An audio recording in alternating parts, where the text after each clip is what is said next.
Guys, I'm sorry I'm late. I'm always late. I can't help it. I try, and I know people are like, just schedule it like 15 minutes later. But then if I schedule it 15 minutes later, I'll be 15 minutes after that. It's just a thing. Like anybody that always runs late, I'm sure you understand. I hate that. I don't know. I just do it, and I apologize. I'm like sweating, as you could probably see.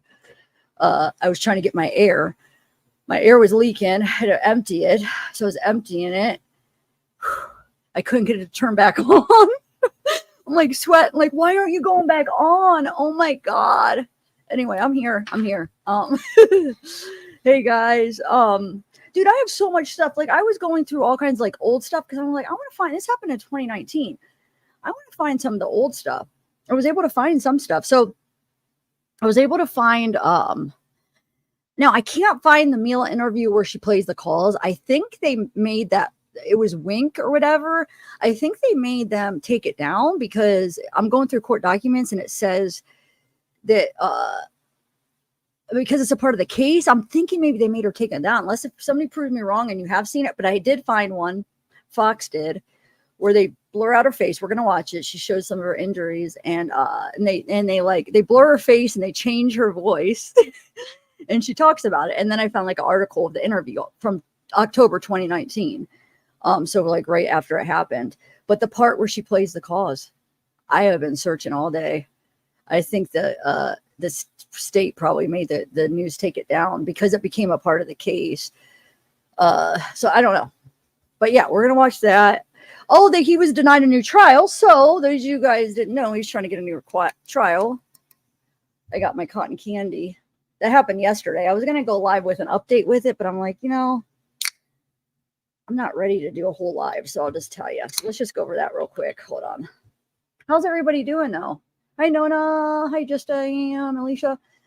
All right, let's just do that really quick because that's like the newest update, just the denied trial, and then we'll do the Mila stuff. Get people time to come in. All right. Has anybody had this though, by the way?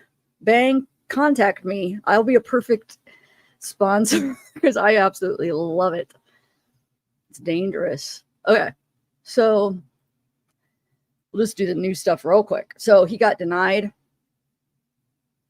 So August 27th, I hope come watch it with me.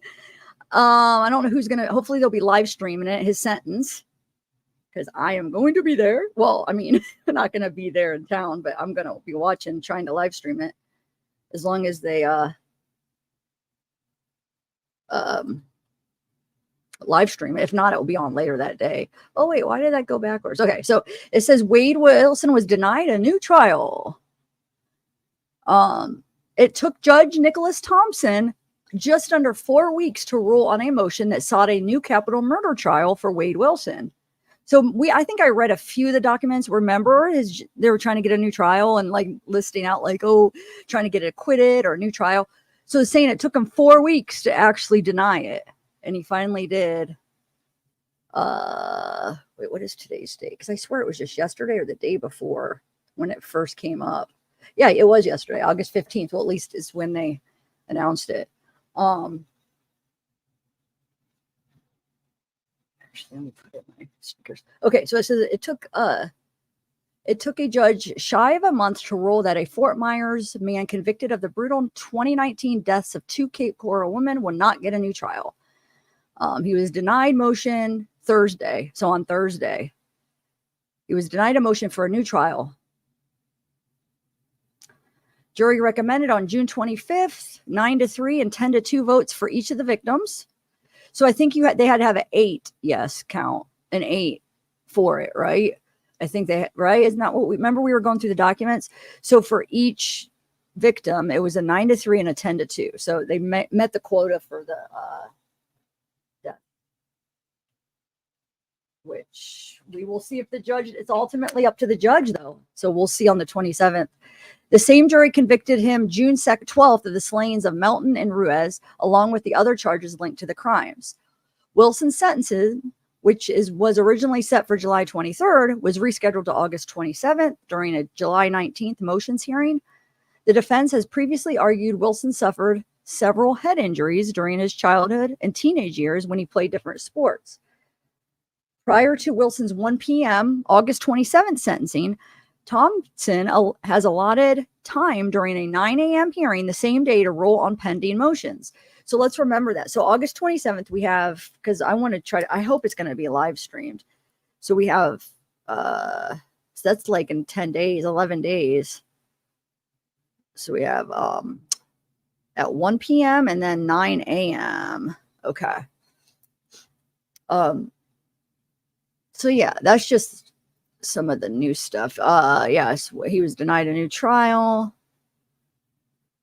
So finally he was denied. So, but I don't think that's surprising to any of us. I think we all realize he's not going to get a new trial. I don't know under what means are you going to get a new trial, because he got all these letters of support, because these people are blind and really think that he's innocent. I mean, I shouldn't say that. I mean, I everybody's entitled to their own opinion, but I don't see how anybody could think that. That really confuses me. All right, so let's listen to that interview now. Now I got to put my headphones on. See if they'll stay. I've been really not getting these to stay. I got some recommendations for headphones, but I don't know what I'm going to do. Okay.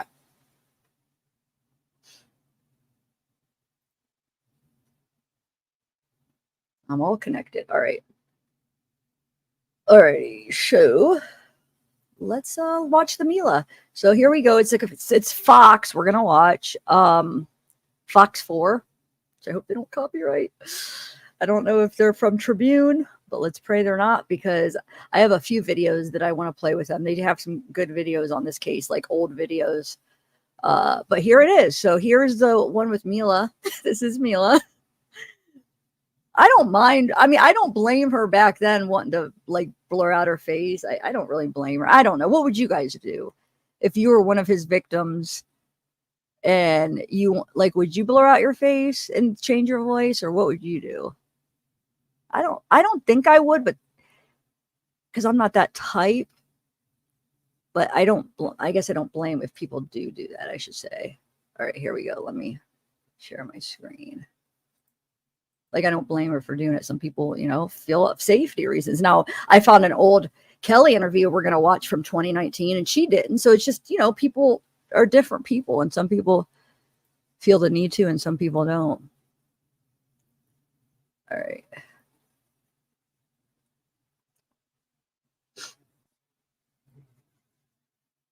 Case of 2 women killed in Cape Coral. An ex-girlfriend of Wade Wilson, who you see here, says he called her from jail Monday and confessed to the murders. Well, Wilson is the man police named a person of interest in the deaths of Christine Melton and Diane Ruiz. But right now, police have only charged him with crimes unrelated to their deaths. Jillian Hartman talked to a woman who believes she was also in very real danger. Jillian, what did she tell you? Well, the ex-girlfriend tells me she got a full confession from Wade Wilson. She claims he owned up to murdering both Diane Ruiz and Christine Melton. Now, she agreed to let us use her name, but she did ask us not to show her face and to distort her voice.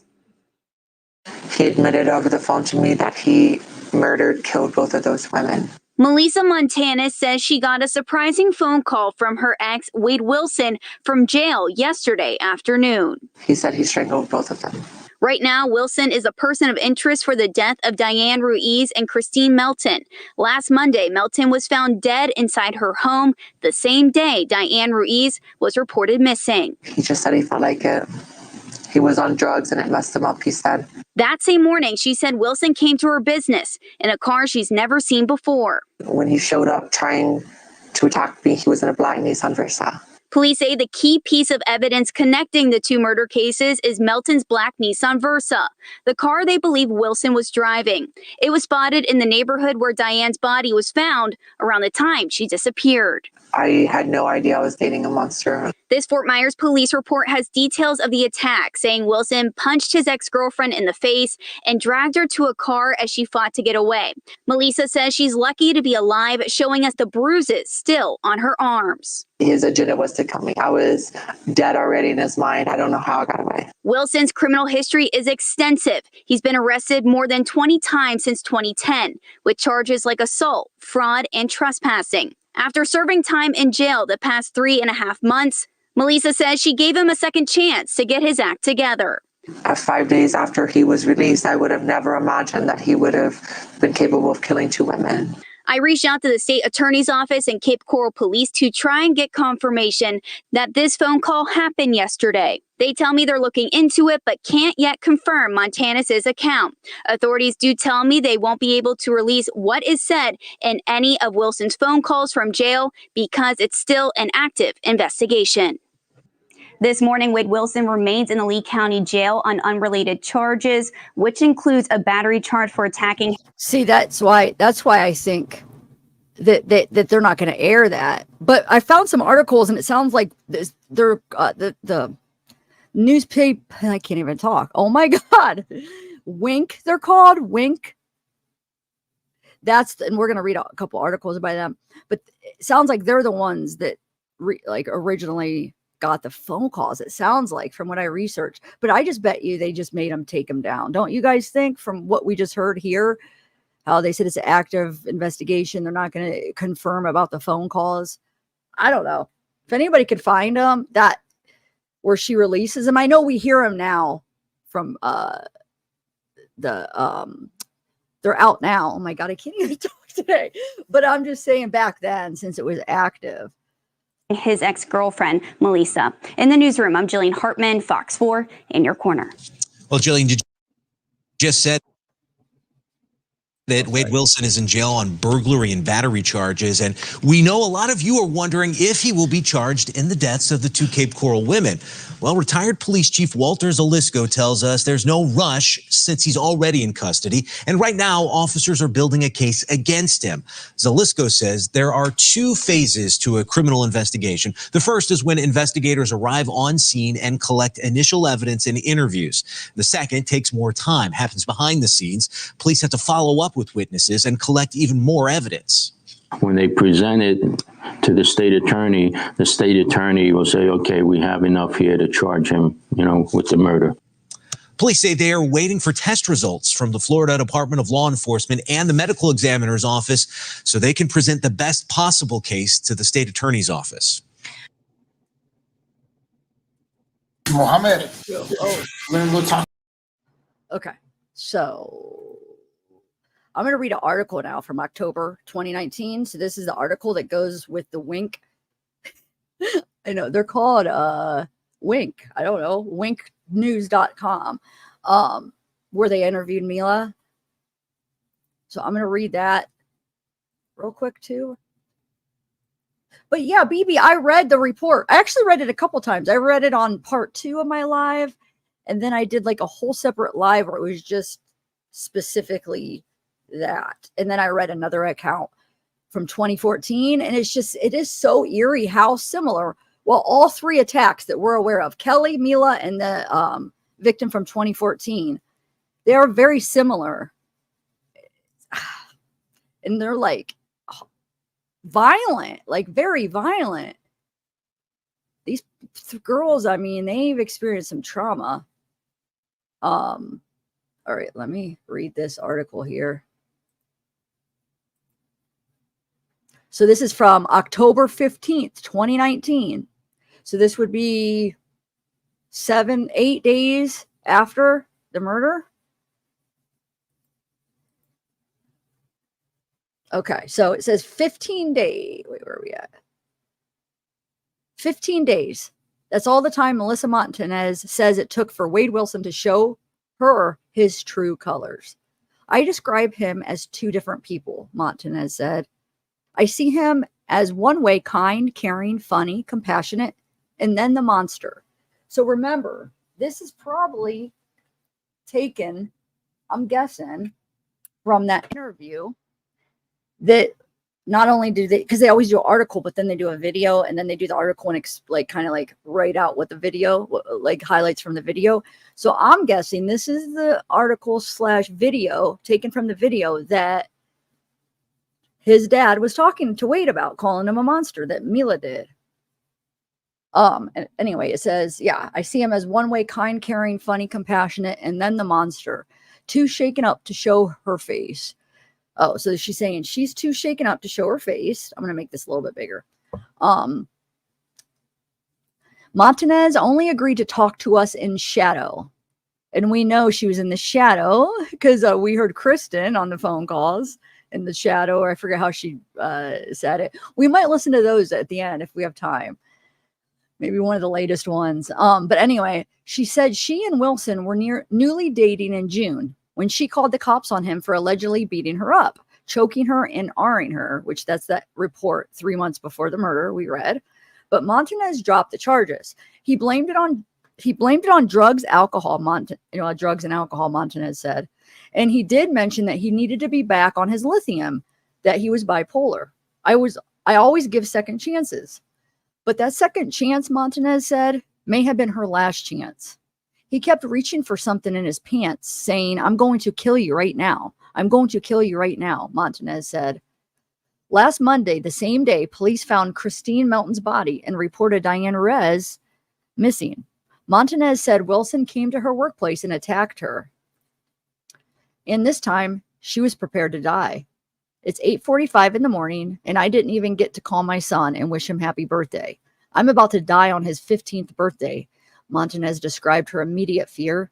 That's the only thing you think about as a mom, how you're going to leave your child and how badly that would mess him up for the rest of his life. She also said she doesn't plan to drop the charges, but Wilson is still trying to win her back, even from behind bars. Prior to our sit-down interview, Wilson called her from a jail line, and she put him on speakerphone. Hence why saying Wink News is the place that did the speakerphone. And I can't find it. I've searched their whole website. I've searched their YouTube channel. So I think the state made them take it down. I'm pretty sure. I don't know. But anyway, even after this, you're still the best thing ever. You know what?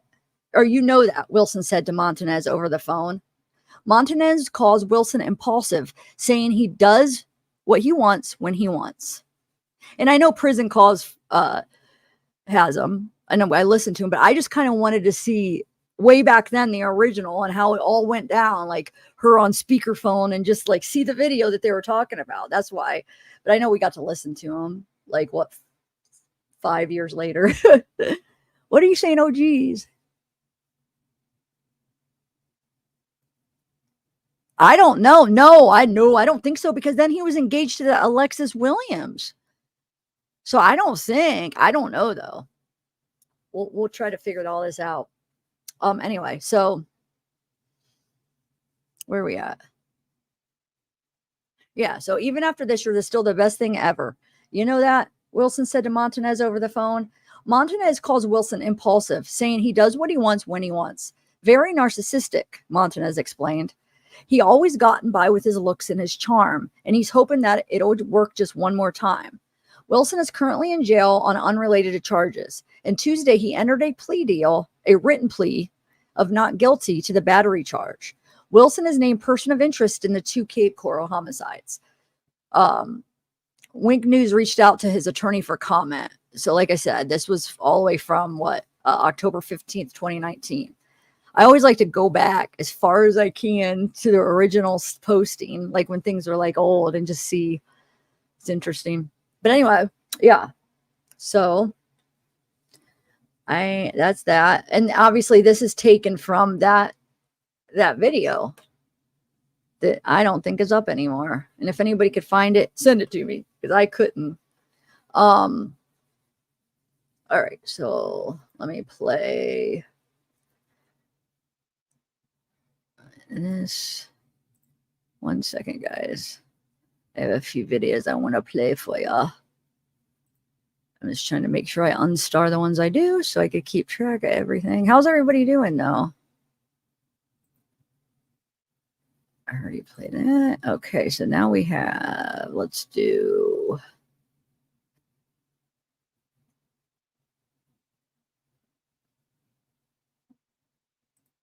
I want to play another Fox because they have some good old ones. Fox 4. I'm going to have to put in my earphones again. Hi, Lynn. Lynn True Crime Lynn True Crime Project. Oh, wait, let me see what you guys said. Anana Tree. So who is he dating now? Do you guys know? He's not with his fiance anymore. Hey, Casey. I don't know. I just know as of after it would have been even after the trial, he was calling her his fiance. And remember, we were reading his written, I think it was, I got to go back and look at the date. I mean, it was this year sometime where he was writing, remember, he was like talking about how in the depositions, how she was treated by the prosecution, like where they were like asking, like, why are you with him? Did he pay you? Or is he, you know what I'm saying? They were like, that was uncalled for. And that wasn't right. The way you were treating my fiance, Alexis Williams or whatever. I've tried to like look her. I cannot find her yet. I'm trying to find her. I have her birthday too, but I haven't been able to find her. Anyway. Then I even did a background search and I couldn't find her. All right.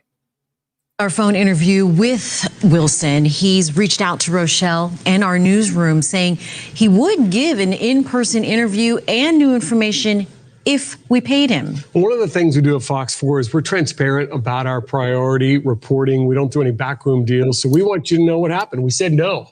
And tonight, 4 in Your Corners, Rochelle Elaine is live outside the Lee County Jail where Wilson's in a cell tonight to explain why. Rochelle? You know, Jane and Patrick, that decision was a pretty easy one for us to make.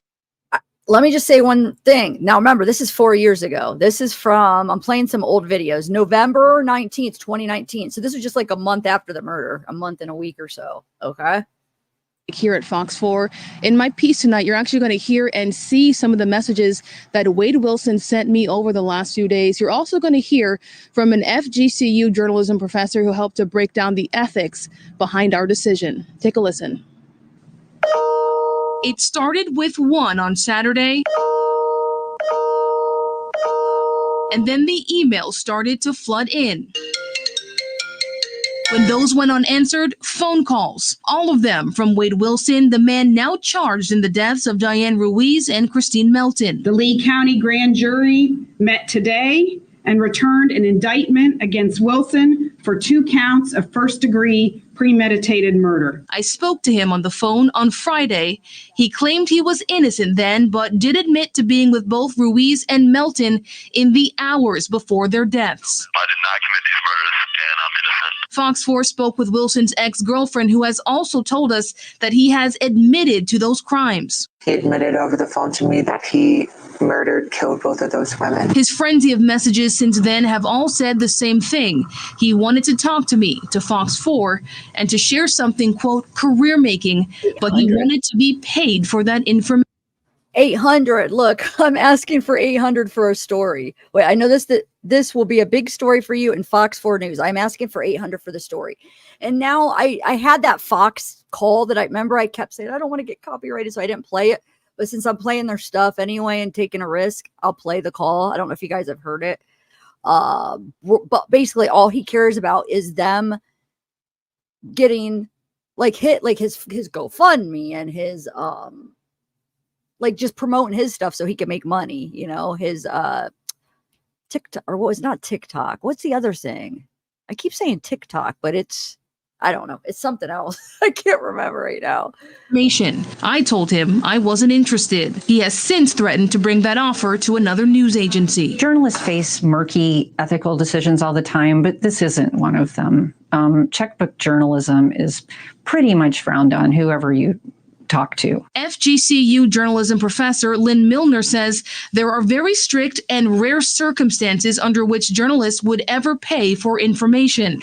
If it is going to do the public serious harm if you do not run with it, and if you can if you can corroborate it. In this case, the decision was an easy one because it aligns with the ethics we practice here every single day, which include the following. You want to be able to act independently. Remember that you serve the public. You don't serve a source or anyone other than the public, right? You're there for the public good. You want to minimize harm. And in light of today's new charges, I reached out to Wade to see if he still stood by those claims he made on Friday. He told me he will not answer any more of my questions unless Fox 4 management pays up, and that's not going to happen. In Fort Myers, Rochelle Aline, Fox 4, in your... Okay, so now I'm going to play that phone call with Fox that he made. Okay.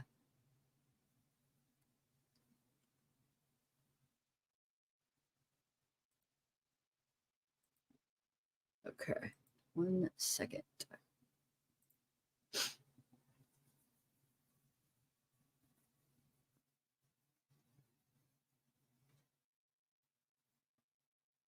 Here it is. Okay.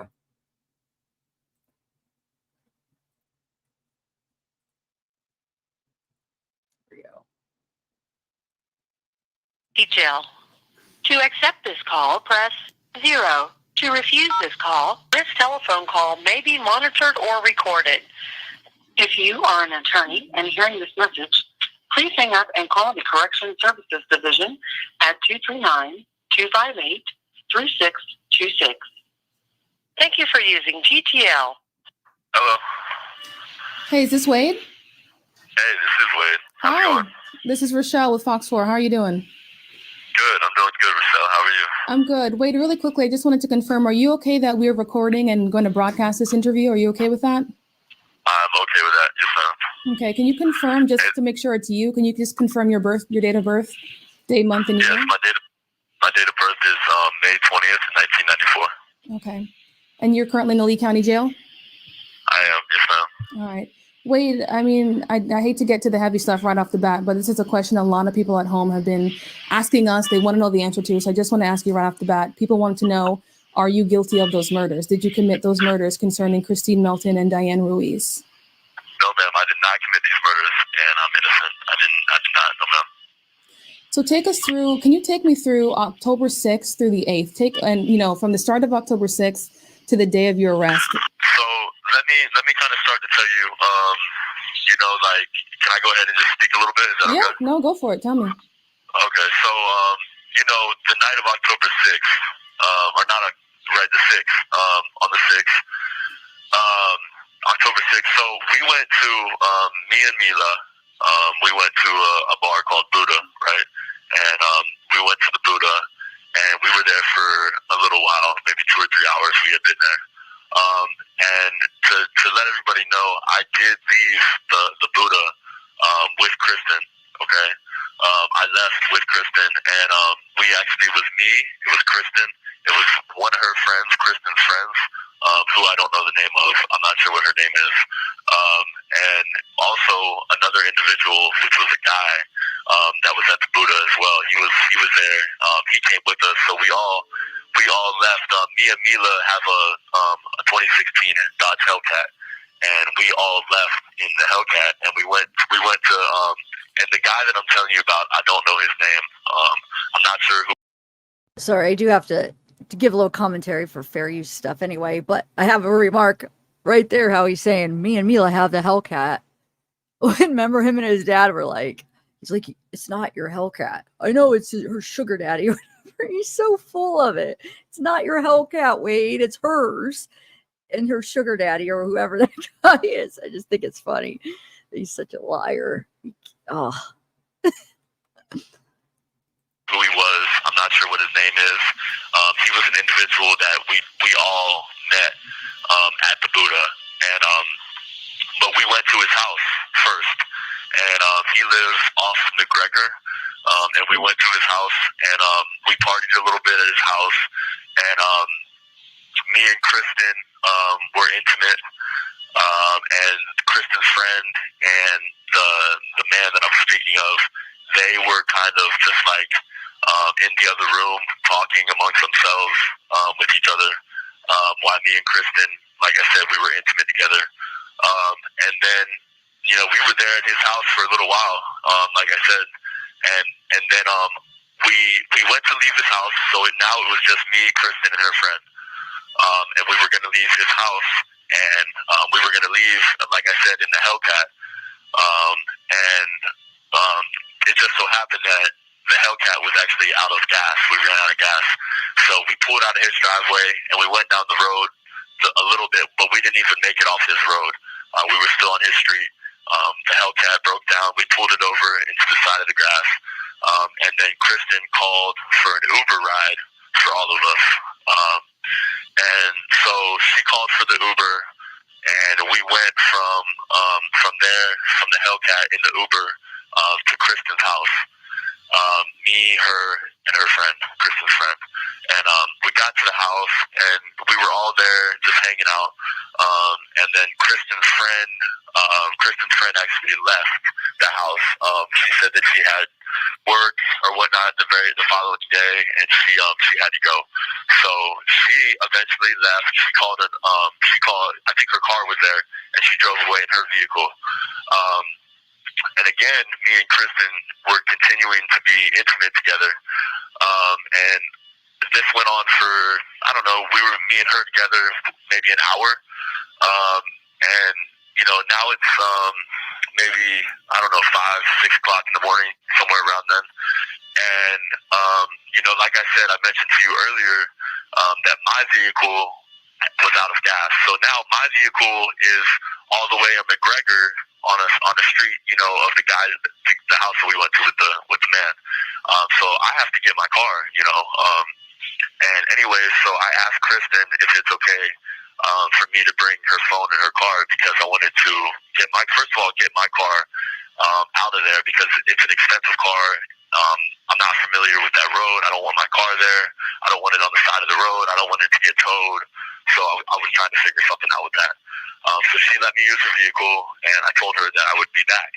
I would come back, and that was okay with her. And so I left, and I wasn't exactly sure where off McGregor my car was. Like, I didn't know the name of the road or anything like that. So I called Mila, and I was going to meet with Mila and have her help me, because she's actually from Fort Myers. I'm not from here. Have her help me find the vehicle. And so I went to Mila's.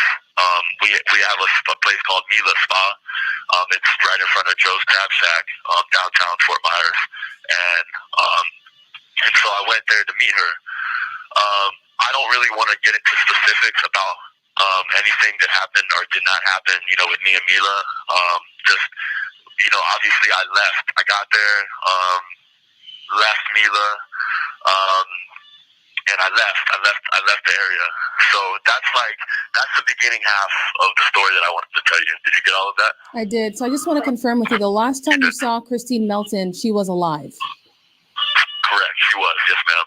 And this was around, like I said, when I left her house, this was around either 5 or 6, one of the two. I'm not entirely sure, but it was early morning, definitely. Okay. What happened next? Sure. You said what? So I know you said you didn't want to talk about it, but I just have to ask. Mila said that when you met up with her in Christine's car, that there was a physical altercation, that you beat her. Are you going to tell us any more about that? Can you confirm that? Are you going to admit to that? I don't want to talk about that at the moment. Yeah, I don't want to talk about that. I can tell you this much. I didn't beat her. I can tell you that. So this is something. Let me go into a little further detail with that situation. I mean, I don't really wish to speak on that entirely right now. Maybe when you and I have a visit and we sit down in front of each other, that would be something that I could talk further with. But I do want to include, and whether or not you decide to use this is up to you. Okay. Maybe 4 or 5 months ago, Mila, she pressed charges against me, saying the same thing that I guess she's saying now. And just to let you know, actually 4 or 5 months ago, she went to the state attorney's office and she filed to dismiss the charges because they were untrue. And so she actually had it thrown out. So this is not, just to let you know, this is not the first time that she's decided that she's wanted to do something of this nature. Okay. It's not the first time. So after you left with, you saw Mila, after you left, what happened?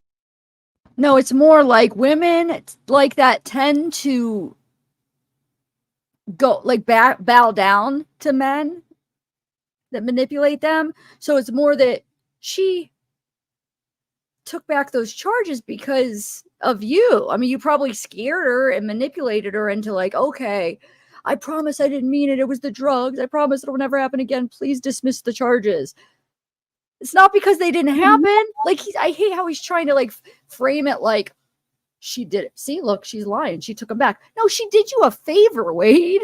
She did you a huge favor. You know what I'm saying? Like, come on.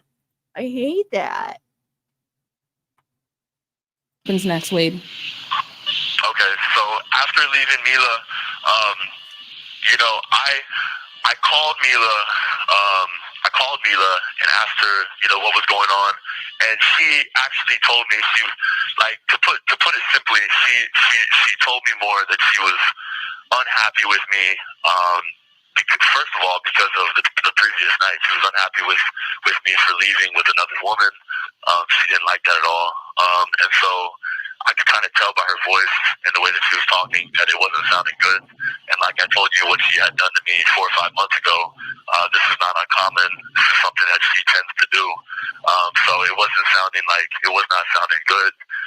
So anyways, long story short, I don't know where my car is. It's somewhere off McGregor. I can't find it. I don't know where this guy's house is. I can't find his house. I can't find the car. Any of these things. So, but I'm still trying to.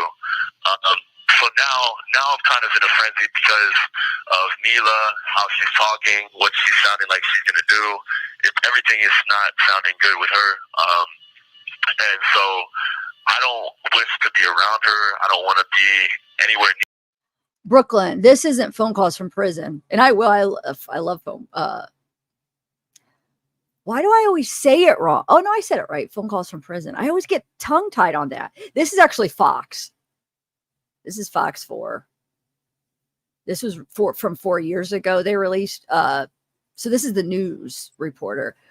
But if I do play hers later, I will.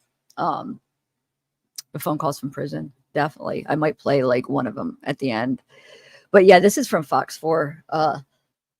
But I wanted to comment. Somebody said the phone sex with Joey. There may be some, but I don't think phone calls from prison would probably play it because she could possibly lose her channel because that could go against policy. So just because we don't hear any phone sex doesn't mean there isn't any. That's all I'm saying. There could be. I bet you. I feel like there probably is. Him and Joey, don't you think? I don't know. Maybe not. Yeah, I would say even him and some of the girls too, because I'll play a video here sometime. I have a bunch of videos I want to play where they go over like how many thousands of letters and texts and stuff and messages that he's accepting and stuff. Yeah. Near her when she's acting this way. So just, I'm really just trying to find the car now at this point. Anyways, so the other problem, there was another issue as well, Rochelle. The other issue was that Kristen, here's the problem. I'm not from here. I couldn't remember exactly where she lived. And this was like another big issue for me because I was trying to get back to her house, but not knowing where she lived wouldn't permit me to do so. So that wasn't working out very well for me either. And the bad thing about it was I had her phone, and so there was no way for me to call her, which would not have mattered anyways because I didn't know her phone number. So that wouldn't have mattered anyways. But listen, Rochelle, I don't know how much more in detail I can go, but I would like to do a visit and talk to you face to face. Yeah, so I want to give you the first half of the story. Obviously, there's another half to it. Right. Watch real quick. So right now he's basically saying, I'm just giving you this part, and then we'll meet. When we meet, I'll give you the rest. But watch, she ends up getting the whole story out. So he's planning on only giving her half. He ends up giving her the whole story. I think it's kind of funny. Which I don't mind giving you as well. I would like to. Yeah. I guess just one question before we continue, though, is why did you have Christine's phone with you? Hold on, Rochelle, you're breaking up just a little bit. I can't hear you too well. Can you hear me now? Yes, ma'am, I can. Yeah. Why did you have Christine's phone with you when you left to go find your car? The reason that I had her phone was because, first of all, she said I could take it. That was the first thing. She didn't mind. I could take her car. I could take her phone. Because I needed to call Mila, because Mila wasn't, it's the spa that we meet up at, and she was not there, obviously, and so I had to be able to call her to talk to her, ask her where she was. Can we meet up at the spa? And I don't have my own phone. I don't actually have a phone, so that was the reason behind that. Gotcha. Did you know Christine before that night, or did you guys just meet at the Buddha? No, we just met at the Buddha. That was the first time that we had met. I didn't know her previously before then. Okay. So you have her phone, you have her car, you don't remember where she lives. What happens next? What do you do next? What I do next was drive around and try to find her house. That's what I did. And it took a little while.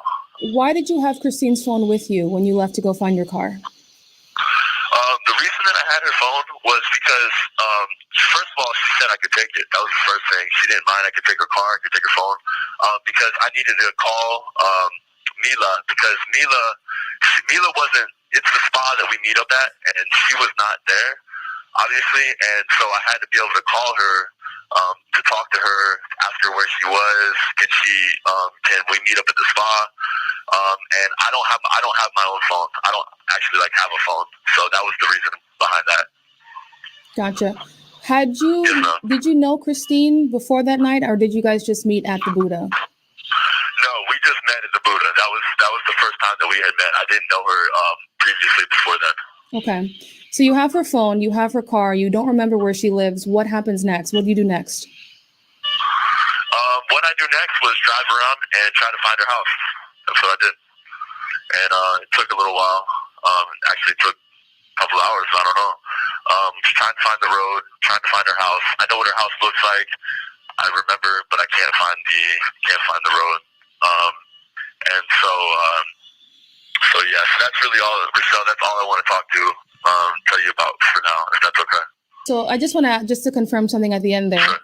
So you were able to find her house. Did you just return the car and leave the phone inside and walk away? How did that work out? I was unable to find her house. I was not able to find it. So what did you do with the car and her phone? Well, I drove to, like I said, I'm not from here, so I'm unfamiliar with the territory. But I drove to a friend of mine's business, which I'm sure everyone knows about. I mean, you guys have been reporting it. Everyone's been talking about it. So it's nothing new. I mean, you already know, I went to his business and I sat there with the vehicle, and didn't really know what else to do. First of all, because Mila is the only other girl. She's the only person that I have in Fort Myers. She's mad at me. She's upset. So that was not an option. So I used to work. I was employed by Mateo Graphics, and so I went over there because I knew how to actually get there. Okay. And that's where I believe the police, I guess, had found the vehicle. So based on the police reports we're getting, that you were found shirtless and covered in blood inside of that home. Is that true? Sure. That is actually not true. No, it's not. And actually, when I was found inside of that home, I was completely dressed. I had a shirt on. I wasn't bloody. I wasn't anything. Here's the second half of the story that everybody's wanting to know. And obviously you're saying, did I have anything to do with these two murders? Are they tragic? Yes, they are. Did I have anything to do with them? No, it's not. And is it tragic that I'm sitting in jail and people honestly think that I'm a monster? Yes, it is. That's wrong. But so the second half of the story is I was driving around looking for Kristen's house. Okay. And so I'm driving around at this point in time around Cape Coral. And yes, I did run into Diane.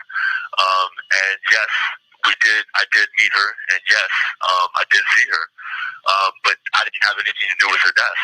The only thing that had happened was I asked her for directions, trying to kind of like get a general view of where I was at, because now at this point I'm in Cape Coral looking for Kristen's house. I can't find her house. I know what it looks like. I vaguely know what the streets around it look like and the houses around it look like, but I don't know how to get there. But now I have another issue. You know, Mila is not answering the phone. She's mad at me. She's upset. She doesn't want to answer the phone. So I'm kind of stuck a little bit in Cape Coral, and can't. I could find my way back, but it was a problem. I was having trouble with directions, to say the least.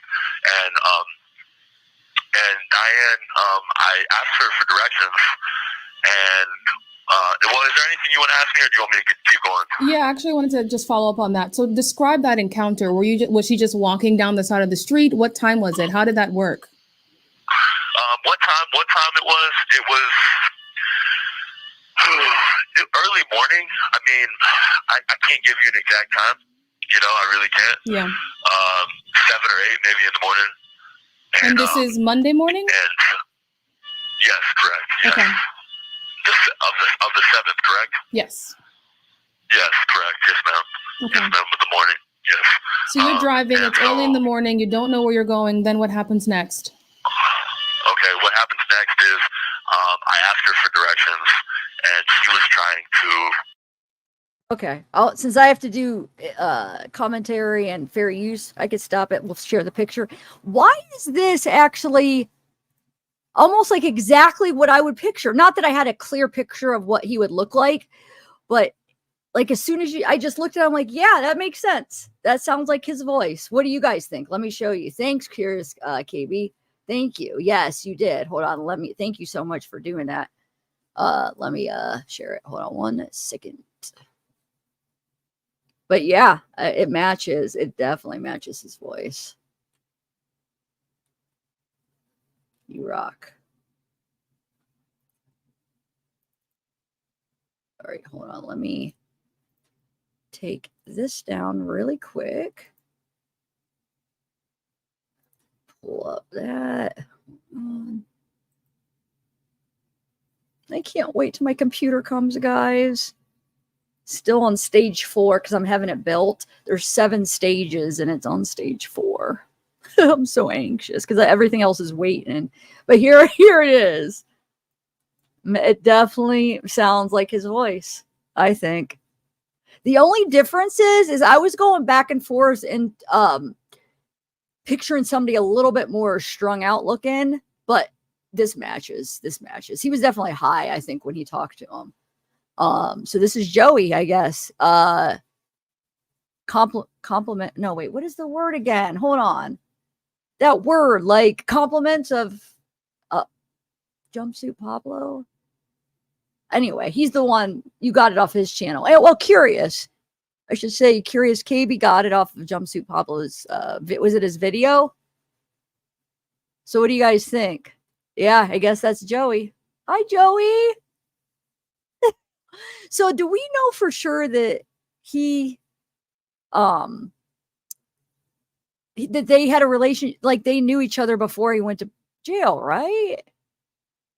Because it seems like it, that they had been with each other. At least that's what it seems like. But sometimes things seem away and they're not. But did you guys get that? That they knew each other before? I hope there's another phone call with him. Hey, Scooby Snack. What up? What up? Hey, Wyatt. Hey, Jay Brown. BB. All right. The face, though, I didn't really picture bald or not, but that face definitely matches his voice, don't you think? Wait, what did you hear, Tennessee Voss? Hold on. You said that's what I heard? I missed your comment before that, though. Hold on. I don't see your comment. Oh.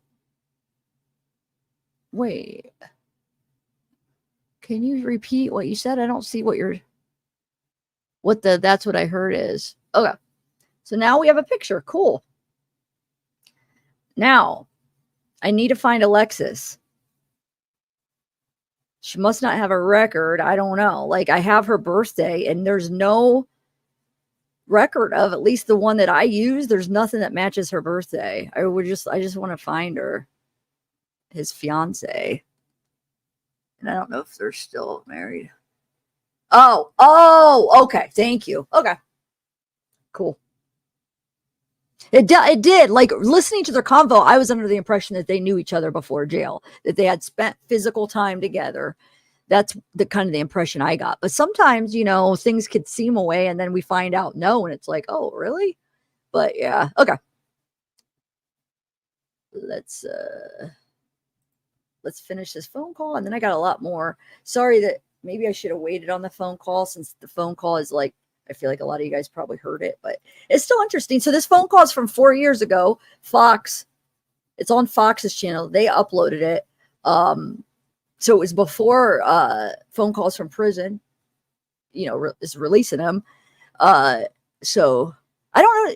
I don't think she released any of the ones from the report, the news report, but she's got the good ones. She's got the good personal ones. Hers are way more entertaining than this one, but it's still interesting just to see what he's saying, knowing that this one's being shared. So this is a little bit different because he knows this one's going to be shared. It's a news reporter he's talking to, so he's going to put on more of a show. You know, but we'll finish it up, and then like I said, I got some more stuff to play too. But let's finish this up. She was trying to help me figure out where I was. First of all, ask her how to get back to Fort Myers, and just, you know, where I'm at. She helped me out with the directions, and then she actually asked me for a ride. She was going to work, I believe, and she had asked me for a ride. So I gave her a ride, and it was a short, I mean, it wasn't even far that I had given her a ride, maybe a 5-minute drive. And I dropped her off, and I believe that it was at a bus stop, so I believe that she was getting on the bus, and that was it with her. And do you remember what was around you? Do you kind of have an idea of like where you dropped her off, where that bus stop was? Was that where? Do you have an idea of where that bus stop was, where you dropped her off? No. Like I said, I'm not familiar with the area. No, ma'am. Okay. So you dropped her off, and again, the last time you saw Diane Ruiz, she was alive as well? Yes, she was alive. Yes, correct. Yes, ma'am. So after that happens, where do you go next? After you drop Diane off, what happens next? Okay. What happens after that is then, let's see. What happens next is she gave me directions on how to get back to Fort Myers, and that was enough for me I couldn't find Kristen's house, so I kind of gave up on that. My second thought was that I would go and try to meet back up with Mila, and figure out what to do next. You know, first of all, we have to get our car. Second of all, I have to return this car to Kristen. And so these are the things that I have to do. So I go back to Fort Myers, and I think I believe that I went back to Mateo Graphics, and that's across the bridge in Fort Myers, like I said, where I used to be employed. And I parked the vehicle there. I went inside Mateo Graphics, called Mila, but did not go back to meet up with her again. And then, let's see, and then leaving the car there, I left the business and walked on foot, and that was it. The rest, there's really not much left to the story after that. So I just you know, they said that they found me, and I guess I had blood on me. Yes. The first thing is, to be honest with you, this is not true.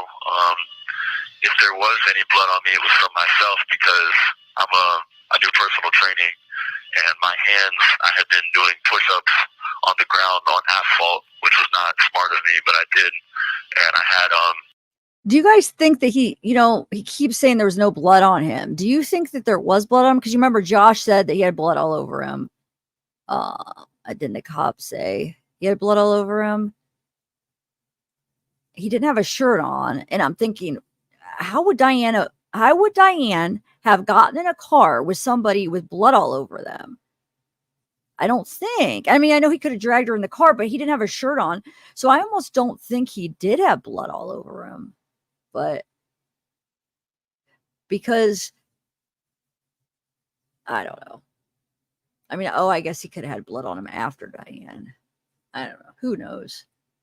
Two, like, quarter-sized scars, open wounds on my hand that had reopened. And, they constantly are reopening. They're on the palm of my hand. And there was a little bit of blood on my pants, I believe, from that. And like I said, this is no wonder that the police, even with everything they have now, like my clothes and whatnot, my pants, the FDLE testing that they say that they're running, it's not a surprise that I haven't been charged with anything. I know this because the blood that's on my pants is from my hand. So if they're saying that there's any blood, it's from myself. So wait, I have to ask you, we spoke to Mila and she's claiming that when you confess, she's claiming that you confessed to her. And she says that when you confessed that you told her you were under the influence of drugs. Is there any truth to that at all? No, there's not truth to that. And if I do, like what people do in their personal lives is what they decide to do. I don't think that it's fair for other people to get into other people's personal business. And if you drink alcohol, I'm not going to ask you if you do. That's your own business. You're a grown woman. You're a grown individual. Mila doesn't know me very well. Like, she doesn't know me enough to say these things. I have two follow-ups for you. One, Sure. did you in fact confess to her? Because that's what she's telling us. Did you confess to these murders to Mila? Is that what she's saying? Yes. Yeah, I've heard that as well. No, I didn't confess that. And a confession. Also, let me just inform you. I'm innocent of these charges. If there is any charges that will be present, I haven't been charged with anything. And that's all that I can tell you about that. So let me ask you this then. So it appears that you were the last person to see these two women alive, or one of the last people to see these two women alive. Does that scare you? You're saying you didn't do it, but does it concern you that you're one of the last people to see them alive and nobody knows what happened to them at this point? Sure. No, I understand that. But that's not my fault. That's not my concern. That doesn't have anything to do with me. I can't give you any answer about that. Just because I'm the last person to see them, obviously, like I said, I've told you my side of the story, and that's all there is to it. So I just wanted to ask you, do you have any theories as to what may have happened to these two women? Well, to be honest with you, man, since I've been in here, I talked to a lot of people. I have friends and family that still support me, and I've heard that a third woman was found in Cape Coral, and this was big on the news, and so it doesn't surprise me that. Now we know where he heard that, because the Kristen calls. She tells him there's another one found, another woman, and he got so excited because he's like, yes, it'll make me look innocent. He's like, wait, another one in this area? There's another one? So yeah. Wow. He's something else. Didn't work though, Wade. It didn't work. It sounds as though somebody is going around doing these terrific things. And, like I said, since I've been incarcerated now in the Lee County Jail, a third woman's been found in Cape Coral. We're still working on that. I don't know that I remember any other women being found, but I'll look into that and see. Well, that's what I've heard. So Okay. Maybe I'm incorrect on this. I'm not entirely sure, but just what I've heard. It's hard for me to hear. It's hard for me to get clear news, being that actually in Lee County Jail I'm housed in segregation. I don't get to see the news or anything like that. I just get to hear things from family members. Oh yes, Sarah. Well, let me go back. Yes, that's what I was saying earlier when somebody said, I think Kristen is in the court with the red hair. I said, actually, that's supposedly Alexis. But I saw that TikTok. But I said, but I can't confirm it. So do you know which one are they trying to say? Because they both kind of have that hair. But I saw that earlier. I wish I could find her somewhere where I could confirm. You know what I'm saying? I don't want to say, hold on, let me look at it again. But I did. I saw that.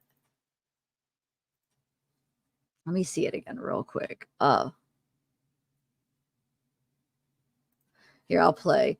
So I don't know. Here, I'll play this for you guys. 1 second. We'll just play it. So this was on TikTok. Thanks for sharing it.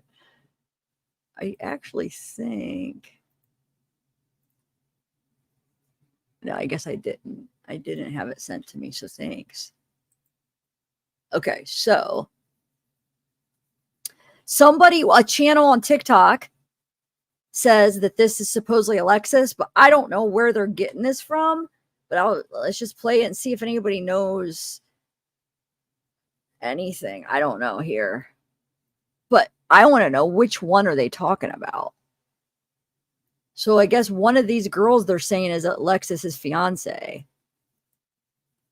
But I don't know which one. I guess this one maybe. But like I said, I don't know. I don't know how we're going to confirm it. I'll keep trying to research and find her. Because I'm just curious who she is. And if they're still, I would like to know, are they still engaged? I have no idea. All right, how much more do we have of this? We're almost done. Are you guys bored with this call? I feel like I should have waited to play this, but I actually forgot it was this long, but I feel like we should at least finish it. Other people. So just to confirm, you haven't confessed to Mila and you haven't confessed to anyone to these murders? No, but are they saying that I did?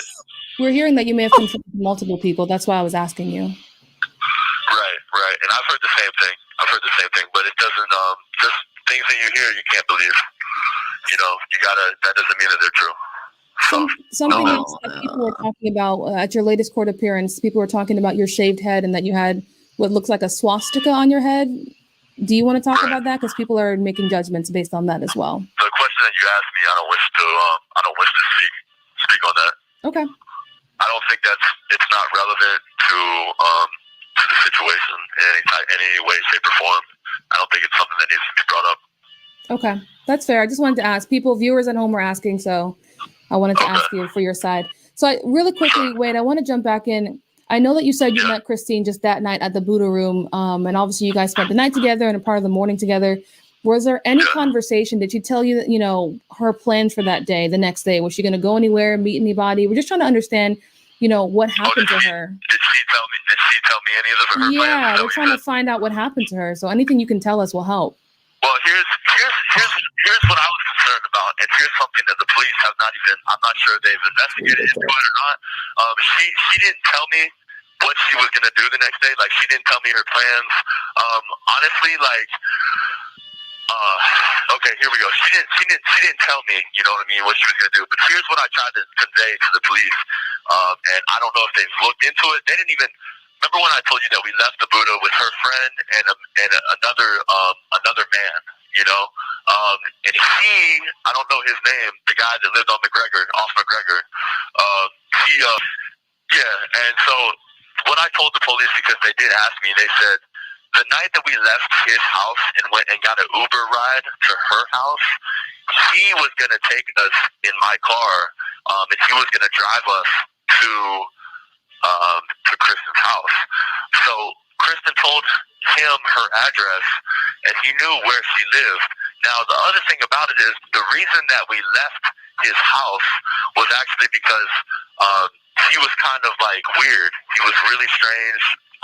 Like, the longer we stayed there, me, Kristen, and Kristen's friend, none of us wanted to be there. We were all kind of like, this guy's weird, he's real strange, he's a little off.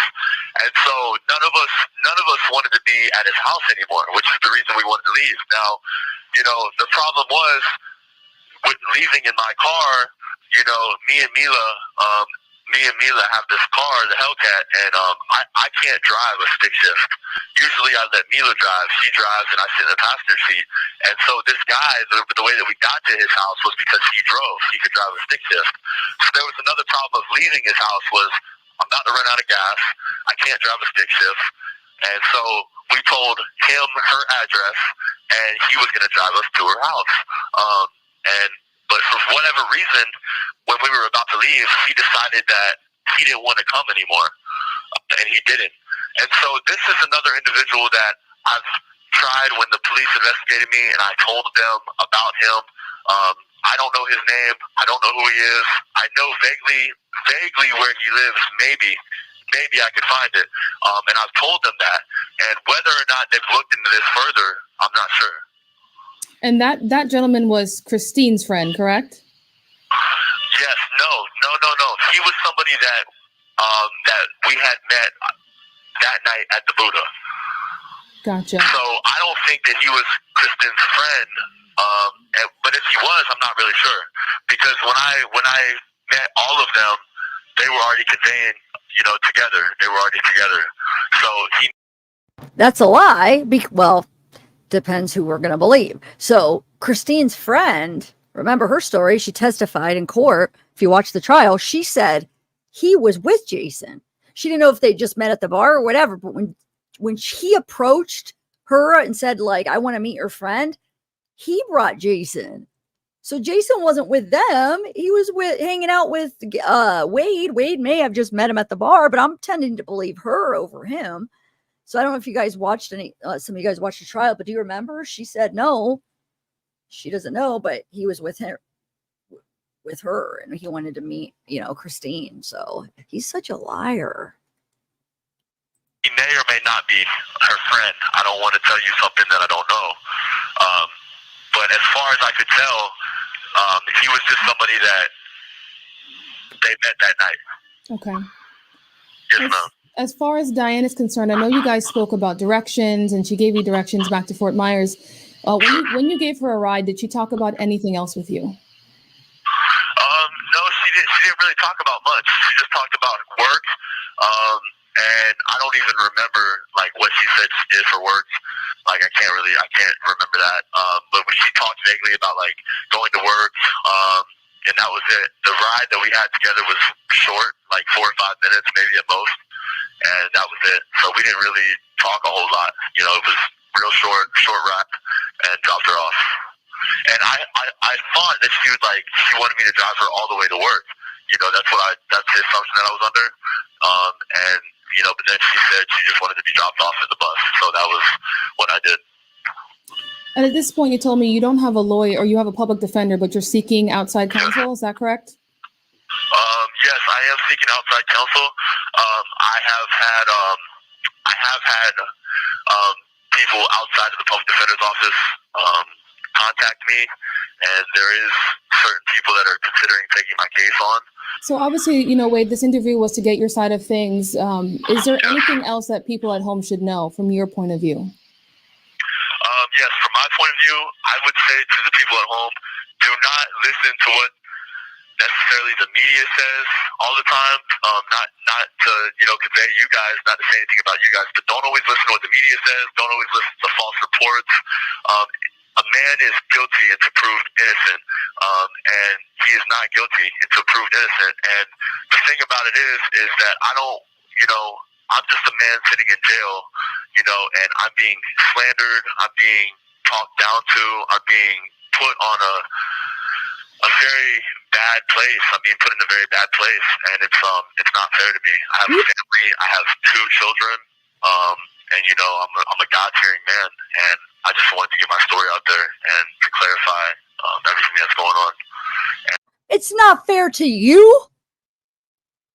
You're the one that put yourself in this place. You freaking killed 2 people and attacked another. Like, don't blame. He's the victim now. He's the freaking victim. Oh my God. It's not fair to me. It's not fair. I'm a God-fearing man. Well, it really seems like you're a God-fearing man. Oh, I have 2 children. Well, Diane had children too. They have families. Like, ugh, I can't with him. I'm sorry. And I just hope that people, take all this into consideration and look at me in a different light, and that people, hopefully they just can support me and be here for me. Thank you so much. Alrighty, bye-bye. All right, bye-bye. An inmate at the Lee County Jail. We heard you confess to your dad and to Mila like it was nothing. It was definitely not a forced confession. That was not a forced confession. It was just you like talking. It's so not a forced confession. So I don't know. It's just silly that some people believe. And then Kristen, which maybe we'll listen to that later at the end. The more recent phone call is her saying like, "Oh my God, it's obviously you're innocent. It's obvious you're innocent. You wouldn't hurt anybody." It's like, you didn't. I heard the you on speaker. You didn't confess. You didn't say you did it.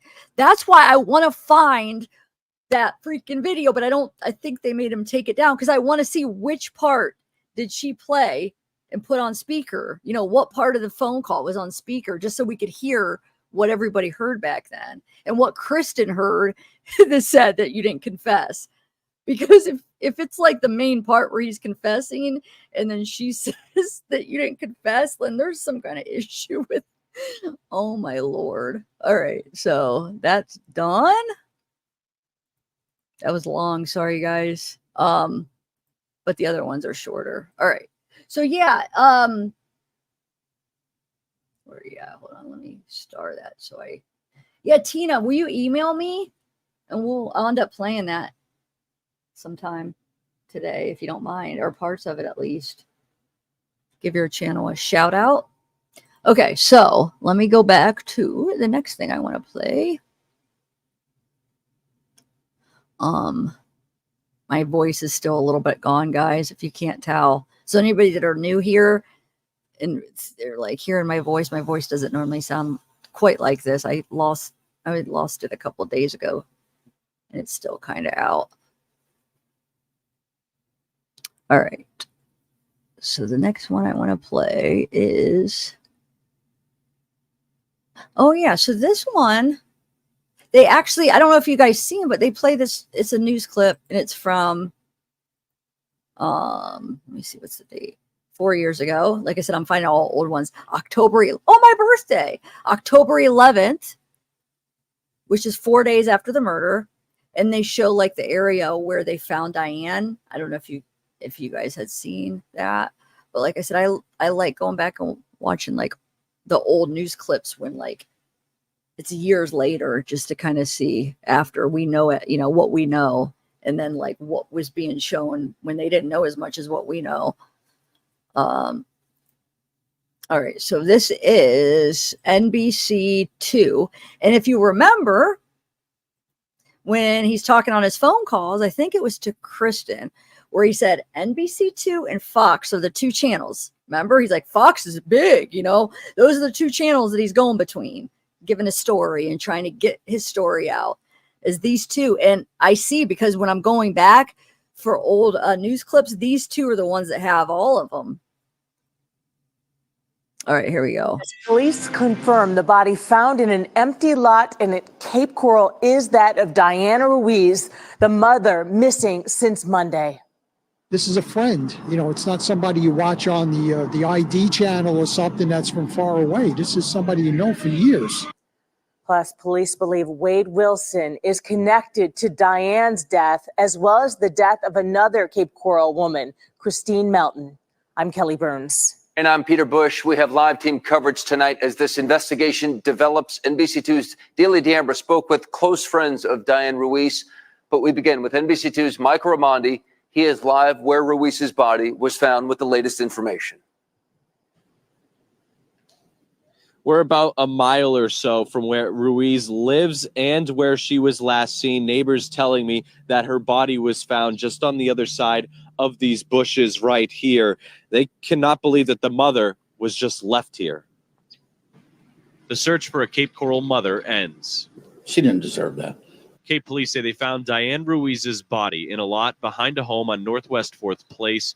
She was last seen Monday morning walking to work at the Moose Lodge. It takes a lot out of you. Sure. You wonder actually what in the hell's happened to people, what drives them to be so mean, to do something like that. Neighbors say they saw a black Nissan pulling out of this lot Monday morning around the same time Ruiz was last seen. Detectives telling them the body had a Moose Lodge shirt on. My heart goes out to that family because I cannot even fathom what they're going through. KPD says Wade Wilson is their person of interest. They say he is connected to the deaths of Diane Ruiz and Christine Melton. Police confirm he is the one driving a black Nissan that Melton owned. People living near where the body was found say their views will never be the same. It's very haunting. Every day you go out here in the yard and you look over and you're going to think about it. If you don't, you're not human. You're going to think about it every day. Ernie Carroll can see the lot from his front steps. He cannot believe someone would do this to Ruiz, his friend from the lodge. People loved her. You know, everybody in here liked her. She didn't have a bad bone in her body. She did not deserve to end up over there like that. KPD says Ruiz's family is aware of what happened. They said the medical examiner has not determined how she died. As soon as we find out, we will share that information with you. Reporting live in Cape Coral, Michael Raimondi, NBC. Man. All right, so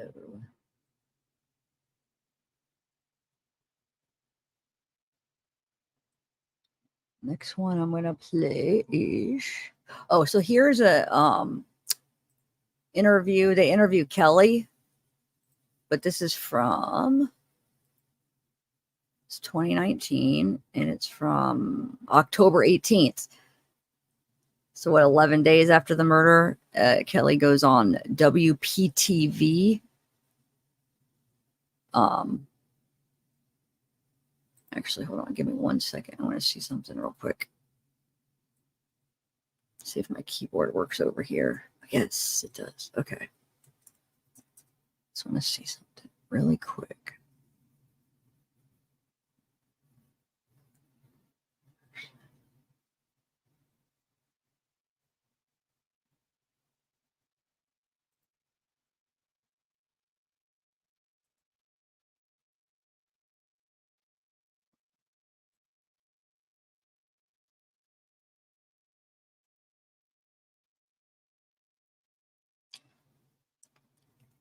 Sorry, guys. Okay. I just want to see if this other video that they did is the same one, if we should watch both of them, but I'll play the one and then we'll see. I'll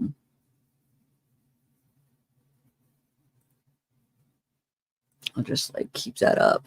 All right, here we go. Yeah, so remember, this is 4 years ago.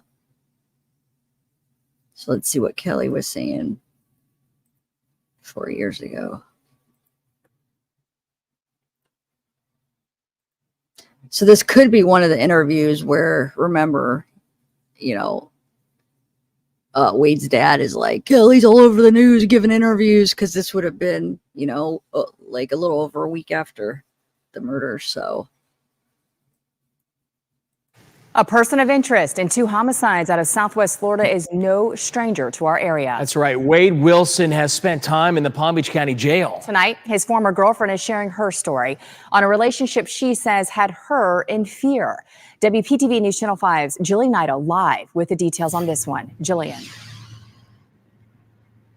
Well, Kelly Matthews says she and Wade Wilson dated for just about 4 months, but during that time frame, she feared for her life several different times. As soon as his dad called me and told me, I was like, that's not surprising at all. Kelly Matthews says she dated Wade Wilson for several months in 2018 and early 2019, months before his arrest in Southwest Florida.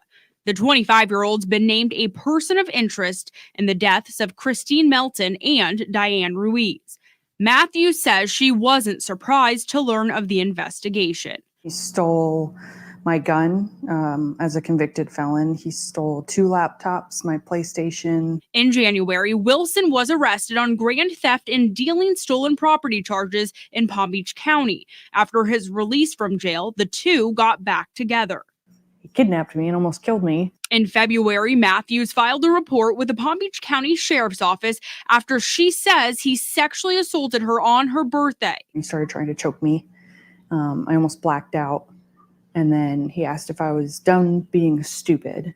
And he pushed me on the floorboard of my car and cut my clothes off and tied it over my head and tied my arms together. The incident report details injuries to her mouth and lip, bruises and cuts seen in photos Matthews gave to us.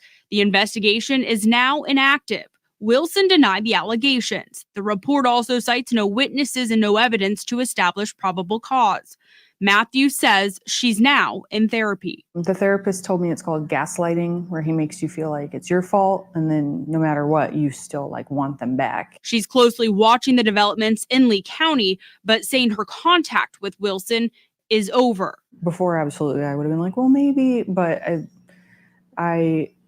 if I ever went back to him, I would lose all of my friends and my family, and he's not worth that. Tonight, Wilson remains behind bars in a Southwest Florida jail on charges unrelated to these two recent homicides. Live right now in West Palm Beach, Jillian Idle, WPTV News Channel 5. A person of interest. Sorry. So yeah, so that's before he was charged. So so here's the other one. Let me see.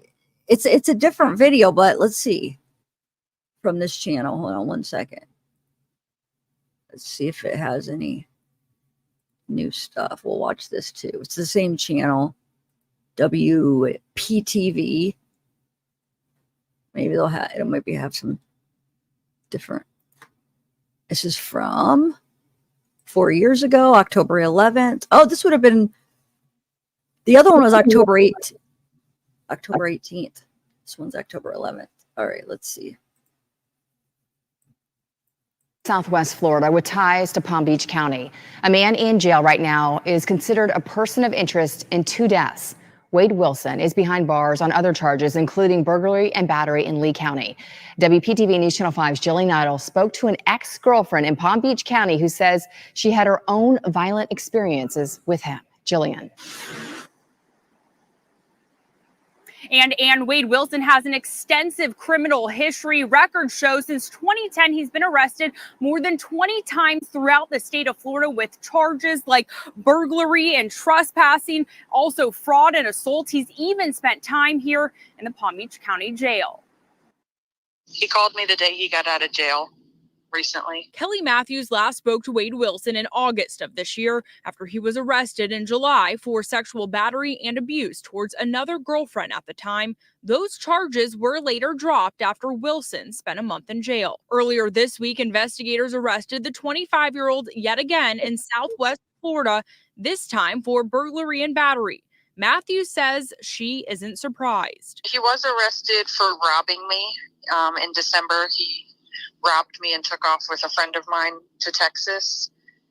So they went after him for that, and he got probation. Then 2 months later, she says things got much worse. Wait. A friend of hers? Courtney was a friend of hers? I am really confused. Or was there another time? Because I thought that was the time he robbed her too.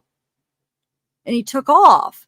And now when you hear the story, when she tells the story now and you hear Courtney, they make it seem like they didn't know each other. Right?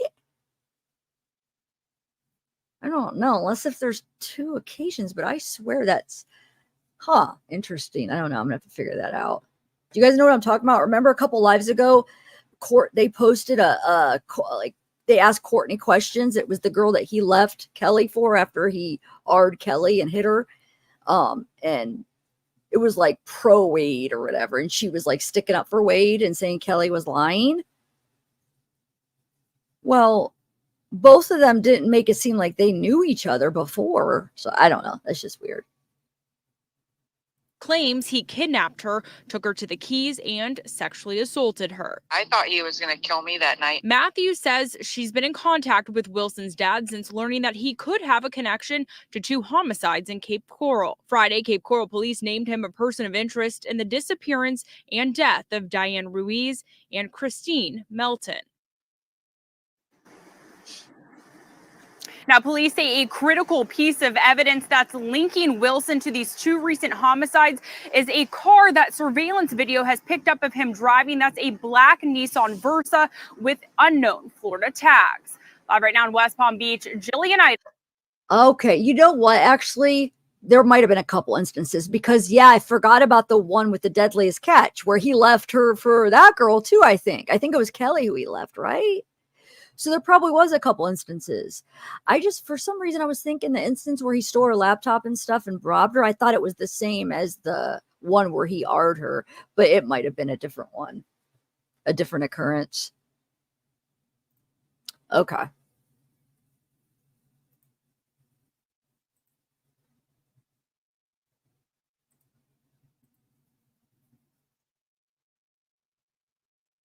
All right, 1 second, guys.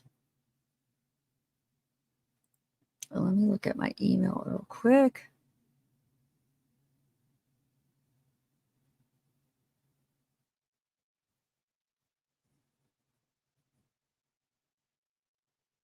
Oh, that's an interesting one too. Dang it, yeah. All right, let me see my email though.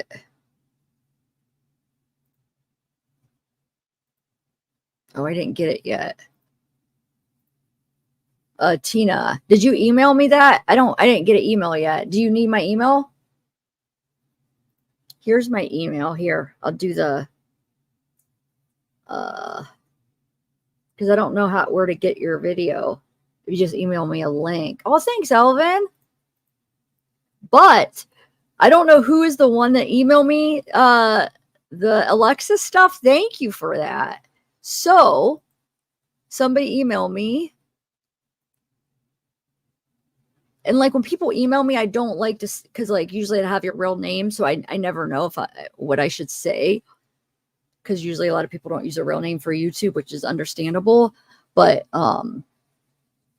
this one just says shushes or whatever. But thank you for this. Okay, so let me show you what they sent me. So I think this answers the question, so there's different background searches. So I guess mine, so she didn't come up under mine, the Alexis, but she does have a record. So look, mugshot, Alexis Williams. That was her name. I don't know her birthday. I know her birthday, but since it's just a mugshot, I can't verify that it's the correct birthday, but it probably is because I think that is the same. It does look like the same person. This is just a younger picture. So whoever did that TikTok, I think they were right. I think this is Alexis Williams. That looks like her to me. And now that I know what she looks like, I think I'll be able to find her better. So I'm going to do a little bit of digging, but interesting. Okay. So yeah, she went and supported him at work, Oh my God, at trial. Because they were engaged at the time because those letters, hold on, let me find the date of that letter.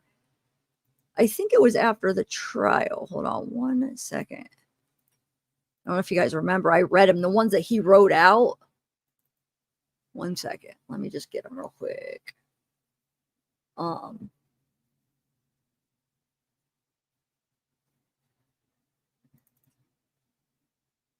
Letter from Wade.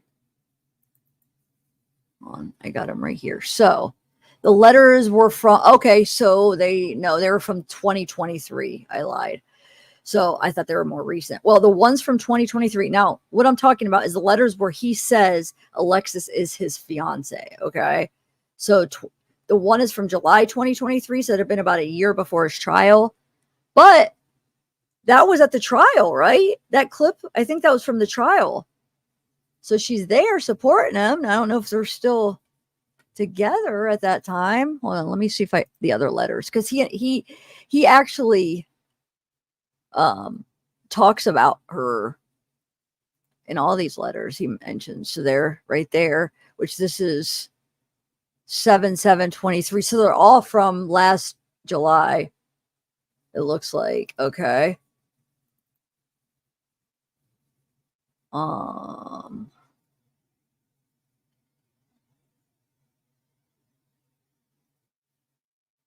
Yeah, they're all. Well, this is from 2022, but I don't even know if this one says her. Oh, yeah, it does. So, wait, I have a question. You know Tommy? Tommy's last name's Williams. Is he related to Alexis Williams? Tommy is the one that was Mila's ex-boyfriend, who she was going to meet him, and she meets Wade that day, and she ends up hitting it off with Wade, right? Yeah, I already read these. That's why I'm not making it bigger. I forget what part. I read all these letters. I was just wanting to see the date, so that's why I didn't make it bigger. Sorry, because I'm not going to read them again. But I'll try to Hey, any mod soul can. Well, that's a lot to do. I was gonna see if whoever wants to read these, if you could tell them which part it's on, so they could go and see which one when I read through these. I think it was part 3 where I read them all. But yeah, I just wanted to see the date. Okay, so I'm going to continue with the new stuff that I haven't shared yet. But yeah, you guys, do you want me to find it now? Now I feel bad. Because I want you to be able to find it if you want them. If you want to see. Hold on one second. Pretty sure it's part 3 though.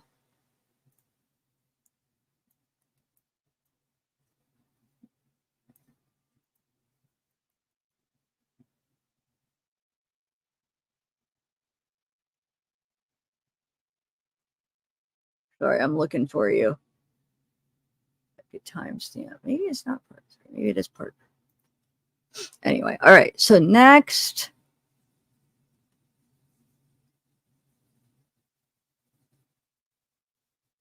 It's got to be part 3.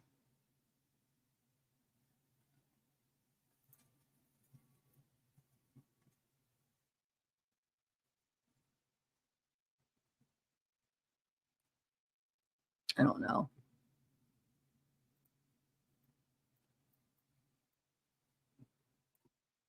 All right.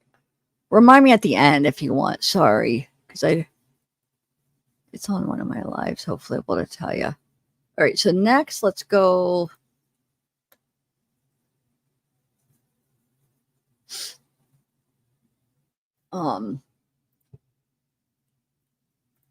I'm going to read an article here. Let's see which one. Oh, here, let's do this.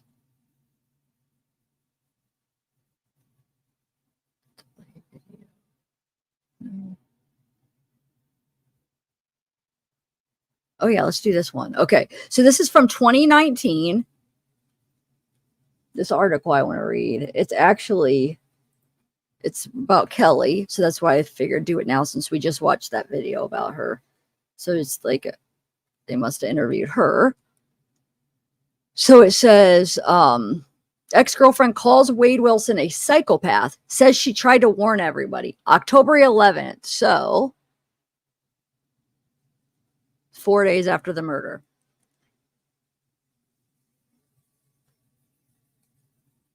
Says Cape Coral police confirmed Friday that Wade Wilson is the person of interest in the murders of Diane and Christine.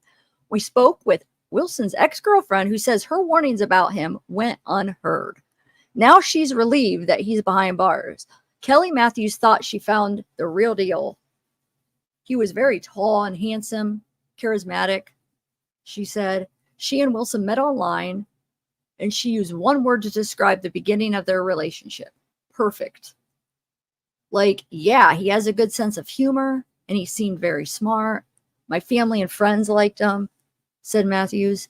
She says Wilson even helped her mom out with yard work. But at some point, things turned sour. He punched a hole through my back door once and threatened to kill my dogs a couple of times, she said. Then in February one day, before her birthday, Matthew says he put his hands on her. Let me take these off for 1 second. Keep him charged. He told me he could either knock me out and tie me to a tree, or he could tie me up in my car. Obviously, I didn't want him to hit my face, but he ended up hitting me in my face anyway, splitting my lip open. He tied me up in the back of my car, covered me with laundry so no one can see me, and ended up driving me all the way to the Keys. During the trip from Palm Beach to the Keys, Matthew said she was hard and she reported the crime to Palm Beach sheriffs, but no charges were filed. Wilson disputed the claims and there were no witnesses and no evidence to establish probable cause. So that's what the report said, which is bullcrap, because a lot of times there's no witnesses. They purposely try to do things when there's no witnesses. Like that guy definitely, he got what they say, he only got suspended for so long. Matthew's worried if not her, he would kill someone else. That's why she says she tried to get him in prison. So she turned it to Facebook, posting her story twice in May. She says Wilson's next girlfriend also filed a report claiming abuse. She reached out to Matthews online. So now there's another girlfriend that reached out to Matthews. The first time Wade hit her, she had contacted me crying about it and told her to get away from him. I told her to get away from him because of what he did to me. And the next time he's probably going to kill them, she said. Words of warning she wishes everyone would have listened. When asked how she described him now, Matthew said a psychopath, like a disgusting monster. So remember, these are all the ones that when the dad's telling Wade on the phone calls of her going to all these news places, these would be the ones he's probably seeing, because it's all from like right after it happened, basically. All right, so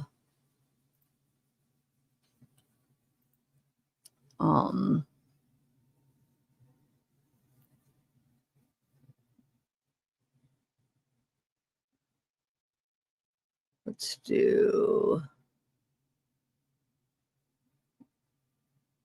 hold on one second.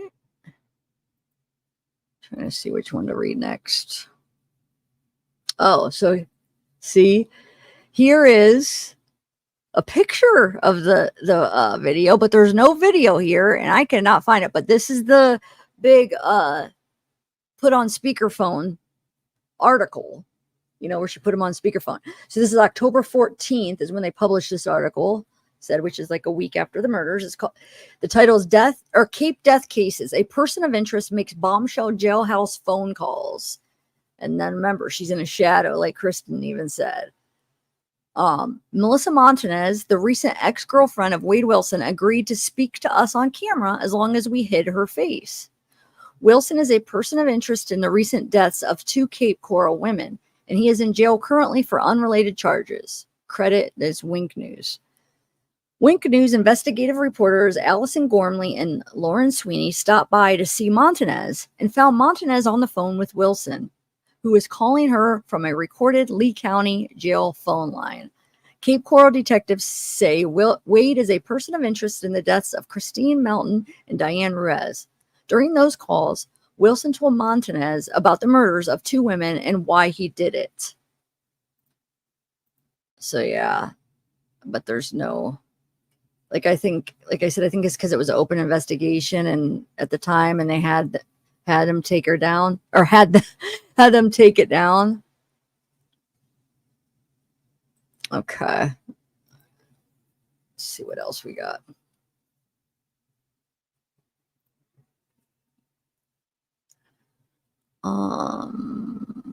Oh yeah, let's do this one. So this is it says lawyer. So and this is from October 15th.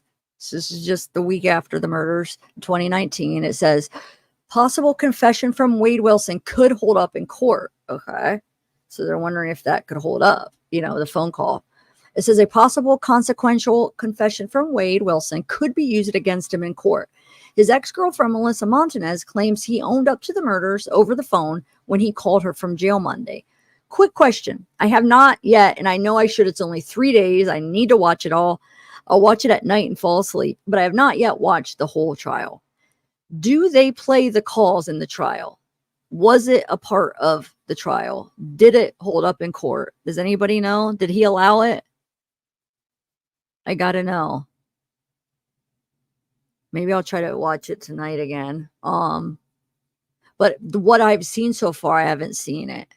No, they don't. Okay. Thank you, Casey. Thank you. So did they try? I have a question. Did the state try to use it and the judge denied it? They may not have showed all the little hearings that, you know, that weren't in front of the jury though, huh? Oh, I'm just wearing, hold on. Thanks, Casey, by the way. I'm just wearing this. I love it. It's like a graffiti almost. It says love. It has little sayings. I'll read it to you in a little bit at the end. What the different sayings. Okay. So it says oh, yeah, I already read that. Yeah, it says his ex-girlfriend Melissa claims he owned up to the murders over the phone when he called her from jail Monday. Wilson is the person of interest in the deaths of Christine Melton and Diane Ruiz in Cape Coral. Fox 4 asked a lawyer if this is possible confession could hold up in court. Mike wait, how do you say that? I could hear it in my head, but I could not say it. But anyway, he says, I believe there's no legal reason to stop them from using that in the courtroom. A lawyer in Fort Myers says every inmate who is taken into custody is read their Miranda rights. They're also told that the phone calls they make from inside the jail are recorded for security purposes, which means Wade Wilson's alleged confession could be used against him in court. And that is the very reason why the conversation will get in, because he knew it was recorded. He knew he had no expectation of privacy. A full confession over a recorded line is rare. Let me make this bigger. Sorry, guys. Wilson's other ex-girlfriend, Kelly, tells Fox Wilson confessed to the murders to his dad as well. And yes, he did. We heard it. But remember, this is before phone calls from prison released them all. So Fox is still working to confirm that the phone call between Wilson and Montanez happened Monday. At this time, the state's attorney's office says that they can't give confirmation because it's still an active case.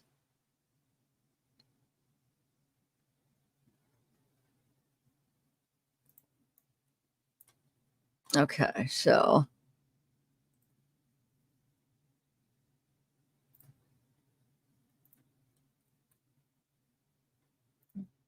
all right. Let's see, what should I read next? Hold on. Let's do this. Okay, so he's claiming murder suspect Wade Wilson claims attorney-client privilege may have been violated in self-filed petition. So this is from May 27th, 2021. So like 7 months after the murder around.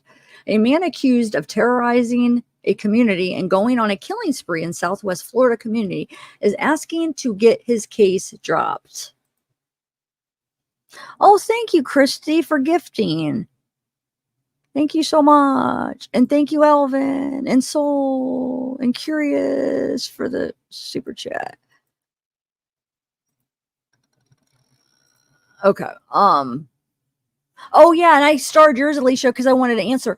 So if you watch the Wade Wilson's dad being interviewed in 23&1 lockdown or whatever, the channel. I always say it backwards for some reason. But if you watch his interview, I think that's where he explains it. He says it's from a previous prison, or oh my god, I cannot. A previous jail stay when he was in jail. It was before the murders. A different time he was in jail, he got jumped. And I think it was why did he say he got jumped that time? Because I heard he supposedly got jumped maybe once for being caught with another guy, right? And then this one was, I forget if he said, does anybody remember if he said why? But yeah, it was before the murders.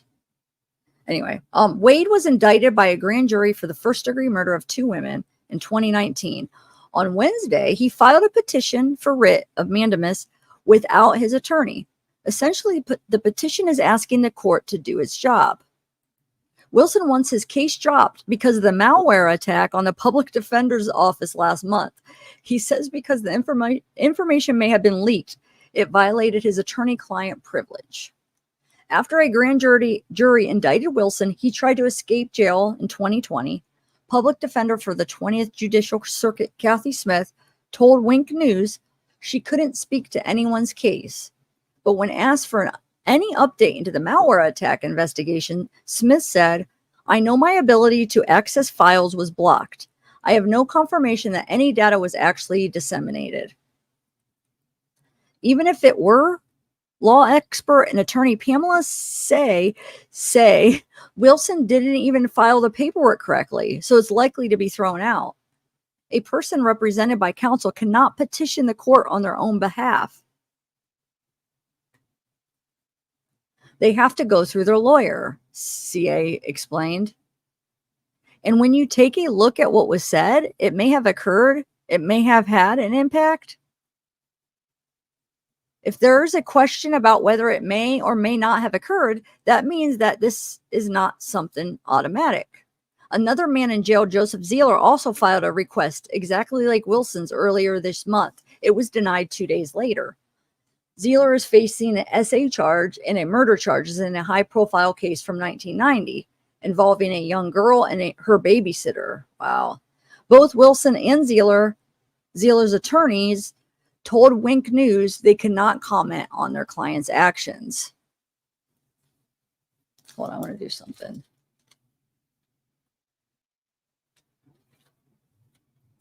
One second.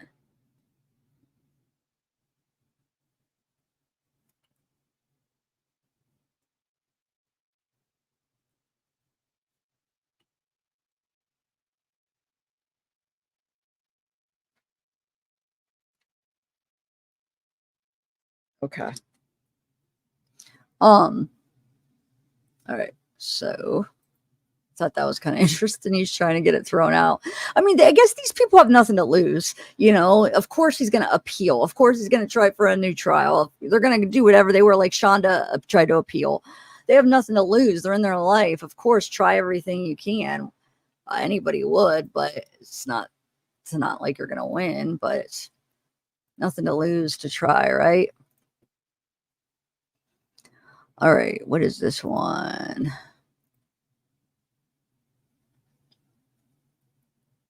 So this is from, like I said, I'm just reading some old articles. This is from November 2019, so like a little over a month after it happened. No bail for Wade Wilson, suspect in Cape Coral double homicide case. So going to court, and it's basically he's formally charged, faces 2 counts. The fiance of Ruiz, Scott Hannon, does not like to talk about the loss of the woman he loved. That monster was the last one to talk to her, Hannon said. Hannon is understandably angry about the loss of Ruiz. Wilson has been in custody up since October 8th after being arrested on unrelated charges of burglary. A Lee County grand jury met Tuesday and returned the indictments, which also included 2 counts of battery, 1 count of burglary of dwelling, and 1 count of theft. The body of Ruiz was found in Cape Coral 4 days after she was reported missing while walking to work. I'm still waiting for her to walk through the door, Hannon said through tears, but I know in my heart that it's not going to happen. Melton was found dead in her Cape Coral home on October 7th. Neighbors say they saw Wilson behind the wheel of a black Nissan owned by Melton, right in the area where Diane was found. And then it just says, in his court appearance, the judge announced he would be held without bond, have no contact with Melissa Montez, and avoid a specific address.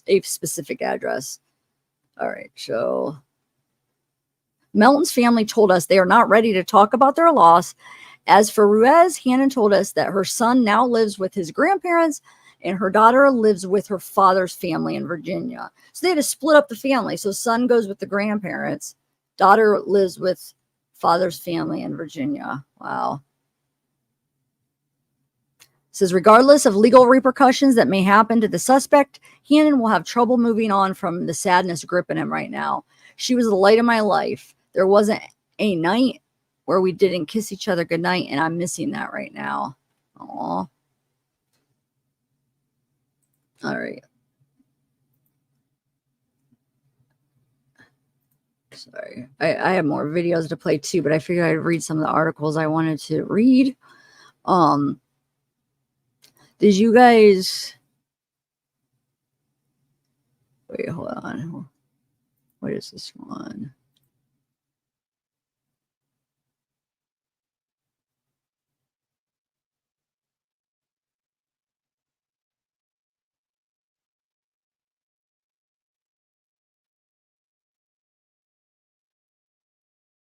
That was like mostly.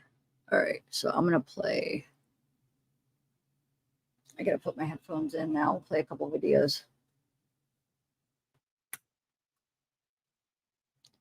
And go back and forth a little bit.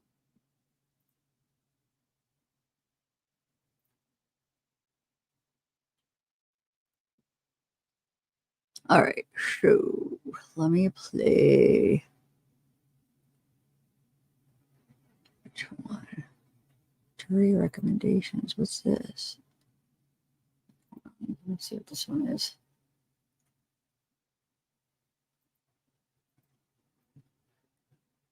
Oh, I'm going to wait to play that because that's a more recent one. Hold on one second, guys.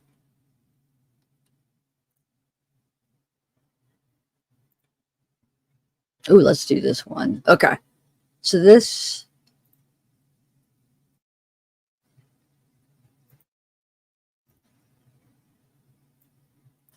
Oh, that's a short one.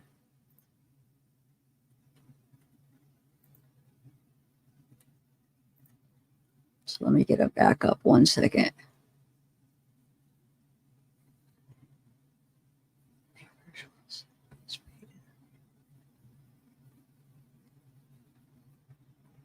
All right, let's do the next one.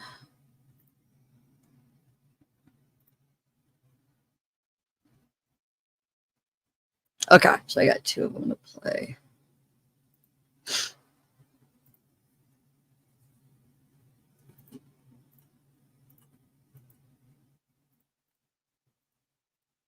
All right, here we go. These ones are a couple of short ones. Actually, Tennessee, I think you sent me this one. This is Fox again.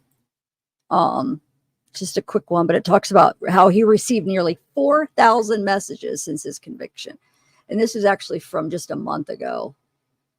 Wade Wilson's receiving an interesting number of messages from the outside. The Lee County Sheriff's Office says that Wade Wilson has received 3,903 messages since June 12th of this year.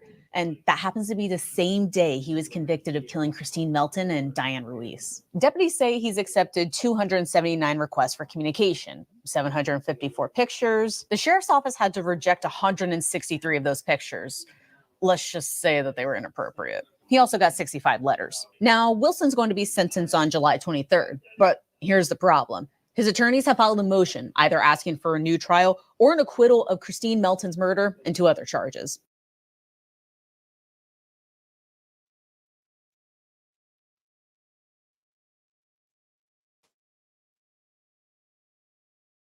Okay, so the next one I'm going to play, it talks about, which I didn't realize he went through so many lawyers. So saying the title is of this is Wade Wilson in court seeks his 4th lawyer. So I want to kind of like look into what happened to the other 3.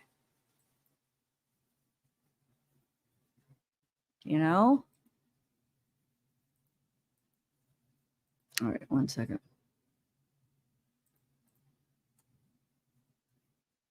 This is Fox 4-2. Trent, thank you. The man charged with killing 2 women in Cape Coral will be in court today because he wants a new lawyer. I want to show you a live look at the courthouse right now. This is where that hearing will take place at 9 this morning. Wade Wilson wrote a letter to the judge last week to say his attorney no longer represents his best interests. And then 2 days later, the lawyer filed paperwork with the judge to be taken off the case. He said he and Wilson can no longer work together and that their relationship cannot be repaired. Wilson went through the same thing with another lawyer back in April. In fact, if he does get a new lawyer, it will be his fourth in the last 9 months. Wilson is charged with killing Christine Melton and Diane Ruiz back in 2019. Prosecutors want the death penalty if he's convicted. We're gonna have, oh, hold on.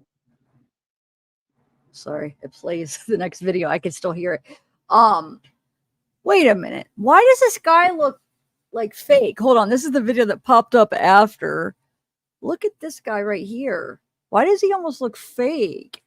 Right here. Hold on, let me press play. Thank you. What? All right, counsel. Mr. Would you pronounce the name again for me? Either defendant or counsel, please. The last name. Counsel, the last name. For the defendants, Abu Khuder. Abu Khuder. I want to hear that guy All right, talk. Mr. Abu Khuder has 2 cases in front of me. Any objection to my calling them together? No, Your Honor. Thank you. All right. We have case number 240. I don't know. Okay, I just wanted. Look, it's kind of strange. I wanted to hear him talk, but I don't. I mean, this isn't about this case. Hold on. Oh, there he's green. Let me see. This is for the people, Steve Benson, P71917.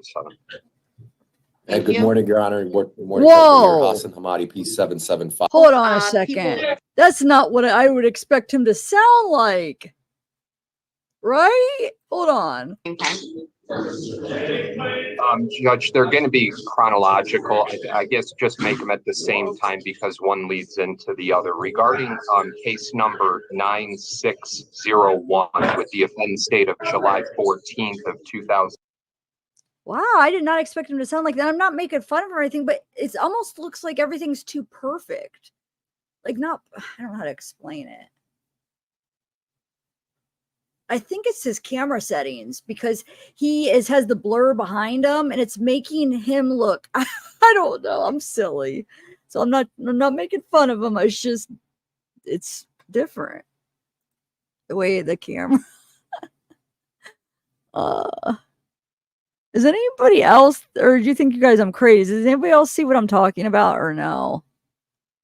All right. I'm sorry.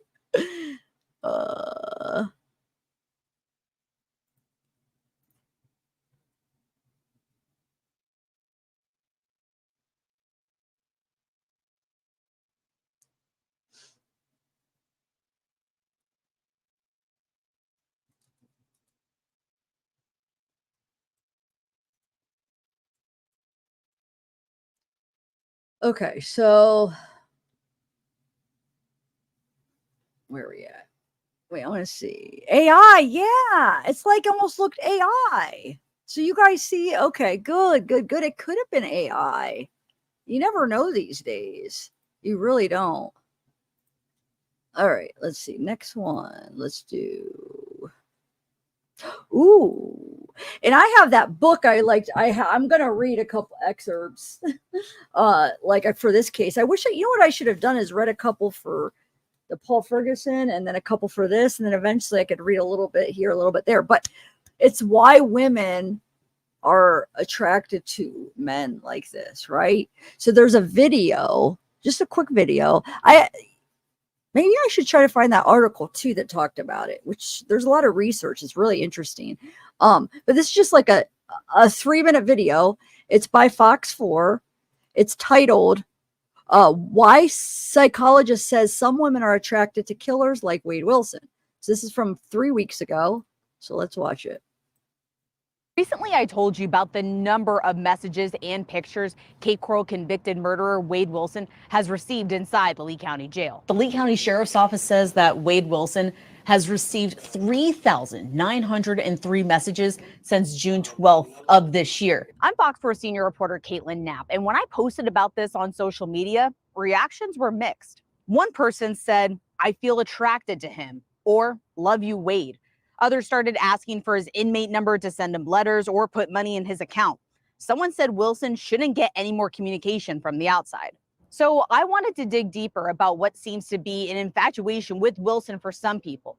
I spoke with the Illinois Wesleyan University psychology professor who says that there are many reasons why this could be happening. True crime isn't a new thing, but Professor Amanda Vickery says it's really exploded in the past decade. That everything that seems to be related to preventing it from happening to us seems to really draw people to true crime, especially women. Vickery focuses on true crime and specifically a woman's interest in killers like Wade Wilson, who murdered Christine Melton and Diane Ruiz in 2019. Some women have this fascination with the killers themselves.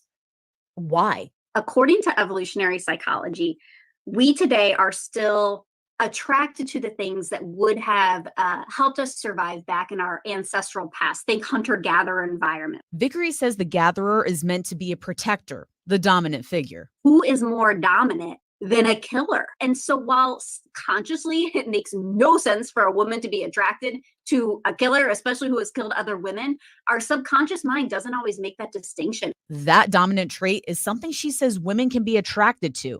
But it's not just the physical looks. It's this combination of this sort of bad boy dominant male image and this level of fame, this celebrity, and the idea that if I attach myself to that, I too could become a celebrity and famous. Vickery used Ted Bundy, John Wayne Gacy, Charles Manson, and Chris Watts as examples. She says in some cases, though, there's no attraction or fame aspects. There could be people reaching out of genuine, compassion for him, some sort of religious outreach. Beyond the psychology of Wilson's case, Vickery hopes her studies can help women in the long run. And this research can sort of help us understand, why are we attracted to men who are aggressive sometimes? While all this communication may seem harmless, Vickery doesn't think it's a good idea in Wilson's case. In situations like this, where the crimes are so random and graphic, and I don't really feel like he's expressing remorse, I probably wouldn't recommend reaching out to him. Wade Wilson is not the first killer to receive attention from women, and he won't be the last. Wilson is expected to be sentenced on August 27th, either life in prison or death. I'll be in that courtroom to bring you the decision. Wow, that's a different take than what that book, at least so far, what I've seen that book talks about, or the articles. That's a whole different, But I guess it all makes sense in a weird way. But it's crazy because it's like, oh, for evolutionary purposes, but then really, not really, because he could take you out and kill you and end your life right there. But like she said, it doesn't really make sense, but like subconsciously that it's crazy though. All right. So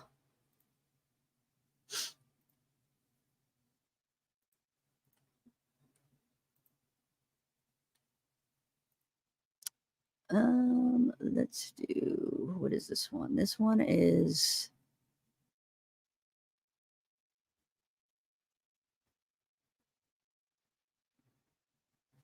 okay, so I'm going to start it a little 7-second thing because they play music, but they're just explaining it. So this is Fox 4. This is 4 years ago, right?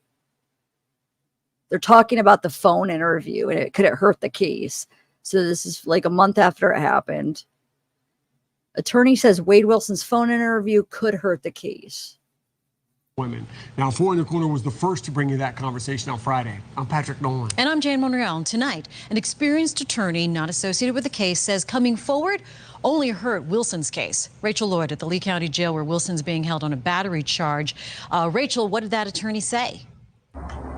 Scott Goldberg said he doesn't see any good coming from Wilson coming forward, at least not for him, but said it could help prosecutors build a strong case against him. Attorney Scott Goldberg shaking his head, shocked at the details Wade Wilson revealed in a phone interview with Fox 4's Rochelle Aline on Friday. He said he had Christine Melton's car and phone right before she was found dead. The idea that he took her phone and he took her vehicle, and now he's saying that she said it was okay. Well, of course you did. Who's going to be able to question her? Wilson says he met Melton at the Buddha Bar in Fort Myers on the night of October 6th. He says they left with someone else and abandoned his then girlfriend's car on McGregor in Fort Myers and went to Melton's Cape Coral home. He says he took Melton's phone and car early in the morning of October 7th to find the car he left in Fort Myers. Goldberg says coming forward was the wrong thing for Wilson to do, especially without an attorney present. These are the things that take away all reasonable doubt. Wilson also said he met the second victim, Diane Ruiz, in Cape Coral and drove her to a bus stop, but says he didn't have anything to do with her death. Goldberg says by admitting he was with Ruiz before she died could be incriminating. That in and of itself is circumstantial evidence enough for me to say we got a real problem here. And while Wilson is still a person of interest for both deaths, he's yet to be charged with murder. In Fort Myers, Rachel Lloyd, Fox 4, in your corner.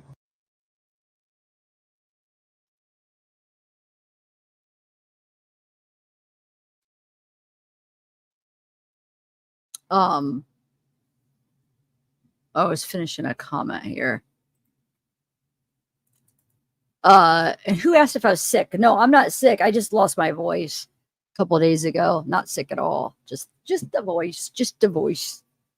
Feel fine besides the voice. As far as physically.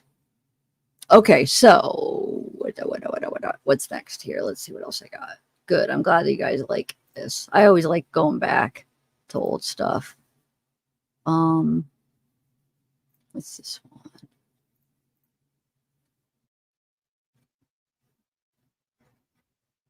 So wait, I have a question. So those of you, Casey, you said that they didn't play it in the trial, but what was it not allowed? Did they even try to? I think I should go through. I've been trying to go through all the documents, but there's a lot. So I'm slowly making my way through them all and then trying to keep the interesting ones to read for you guys. But I've read all the interesting ones so far. I think there's a few still that I have to read, but I wonder. But here's another. Well, I'll wait to play this video. Well, no, I'll play it. This is about the recordings holding up in court. Might as well, because I'm planning on playing all the ones I wanted to play, so I'll just play it.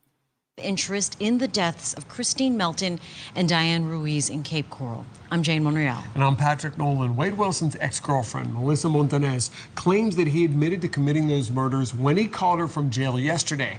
Tonight, we're asking a lawyer who's not associated directly with this case for his general perspective on this. Can something like this be used in court? Fox 4's Jillian Hartman has the details outside the Lee County Jail tonight. Jillian?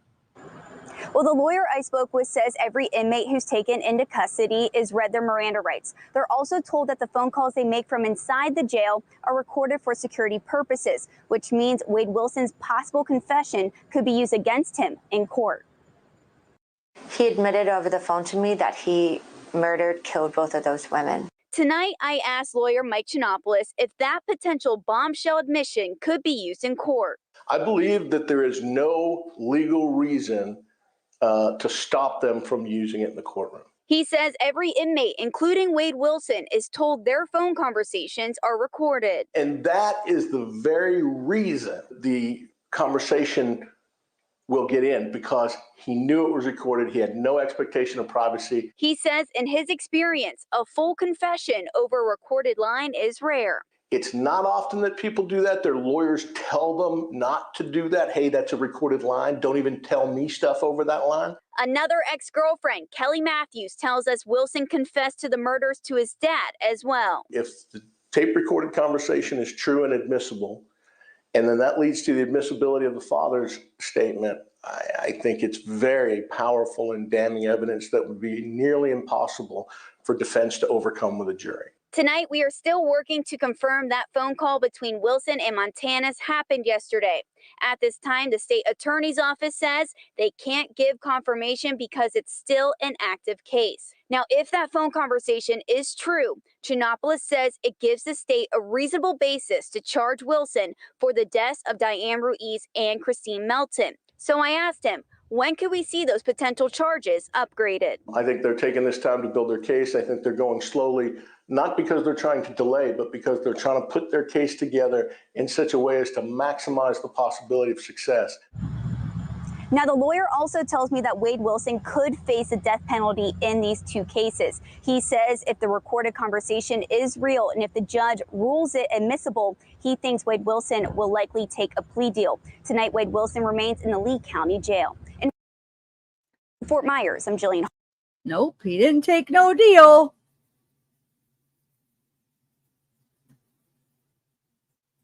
No deal for Wadey.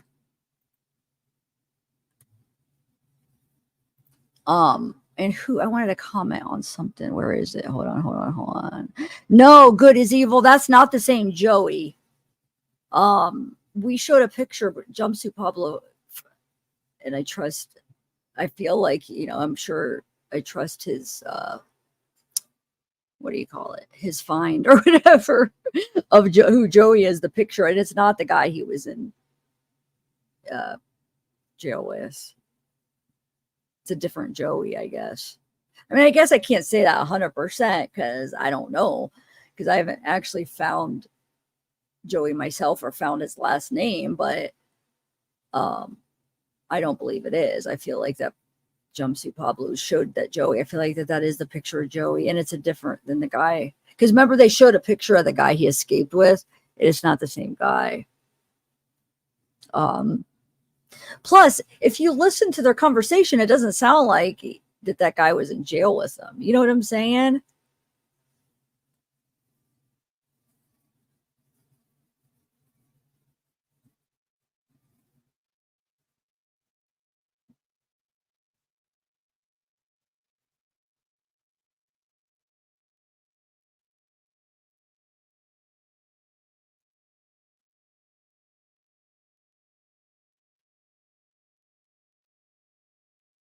Okay, so anyway, sorry, I was reading comments. All right, next, let's see what else I got here.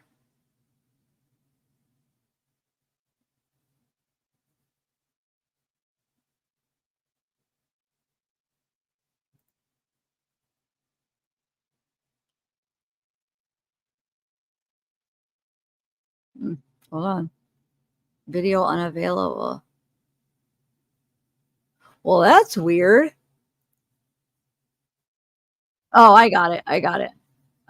Okay. So here's another Fox. This is from 2 months ago. It's trial for 2019. So it's right before the trial is about to start. It says trial. It starts Monday. The Cape Coral double murder trial starts Monday. When this video is released. Okay. So here we go. Let's press play. Preparing reporters for a here inside the Lee County Courthouse, I met with the judge preparing reporters for a double murder trial that starts Monday. As you can see, we're all getting ready. I'm Fox 4 senior reporter Caitlin Knapp. The murders happened in 2019, so I'm going to catch you up on the case before it starts on Monday. Wade Wilson. If you were around in 2019, you might know the name. He's charged with killing 2 women, among other charges. Let's start at where the investigation began, October 7th. 35-year-old Christine Melton was found dead here in her Cape Coral home. That same day, a woman goes missing. 43-year-old Diane Ruiz, who was walking to her job at the Moose Lodge.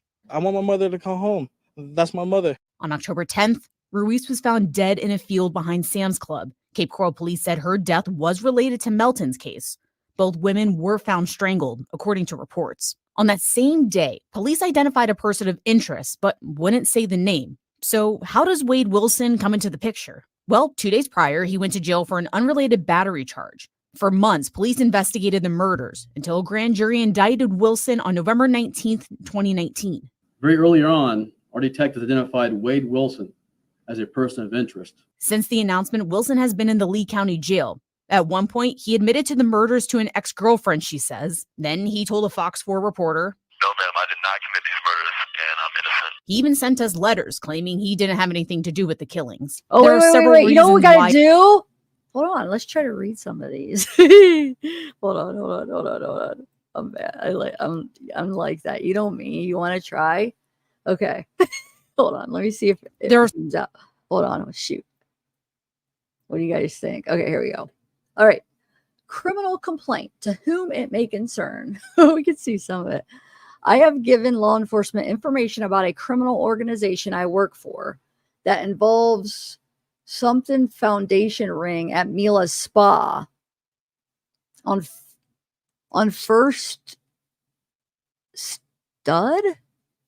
Street in Fort Myers. It was blank. I can't see. James Brown in Key West. His mother is Sandra Still something. His illegal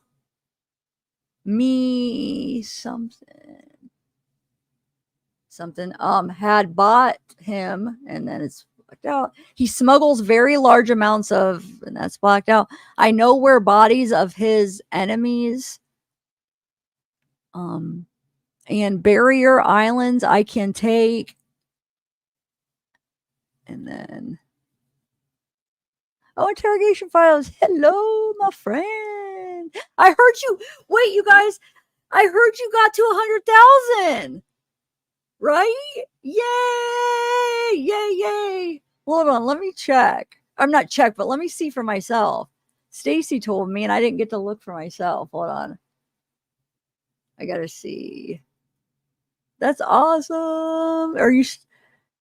Yes. That's awesome. Hold on. 1 second. I want to share. Oh, let's click on you. Yay! Look. That's so awesome. 100,000. They'll be emailing you about the plaque, and then you'll be able, you could see like what it would look like. They have like a 3D thing where you could put your name, what your name is and stuff. Yay, you did it. Yeah. That's awesome. Good job. I knew you would. It was only a matter of time. Good job though, you guys. If anybody else is in here and hasn't subscribed to him, do it. You guys won't be disappointed. Who are you working on? Okay, teenage killer. Okay. Yeah, you guys won't be disappointed. Nice. Good job. Good job. Okay. Let me continue reading the letter. See the letter we were reading, but good job. That's so cool.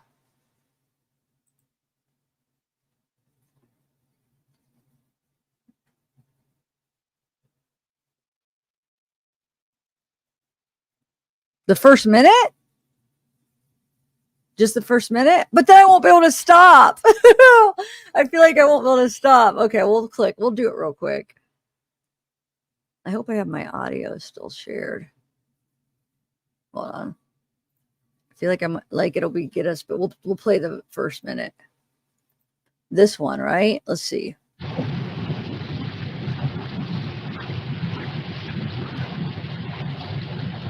What the? Oh my!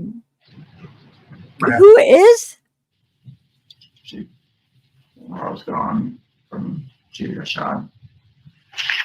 And how do you know she got shot?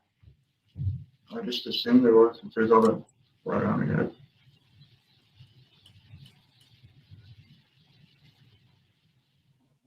Whoa. On September 8th, around 7 a.m., police in Michigan responded to a terrifying call from a young male who claimed to have found his mother unresponsive in her bed and feared she'd been murdered. When deputies arrived at the scene, they encountered 19-year-old Andrew Wilson standing calmly in the driveway. Notably, well, that's it. No, that's making me want to go watch this tonight. That stare. Wow.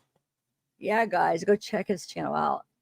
Awesome channel, awesome guy. Freaking definitely, if you like true crime, you will not be disappointed. Yeah, cool.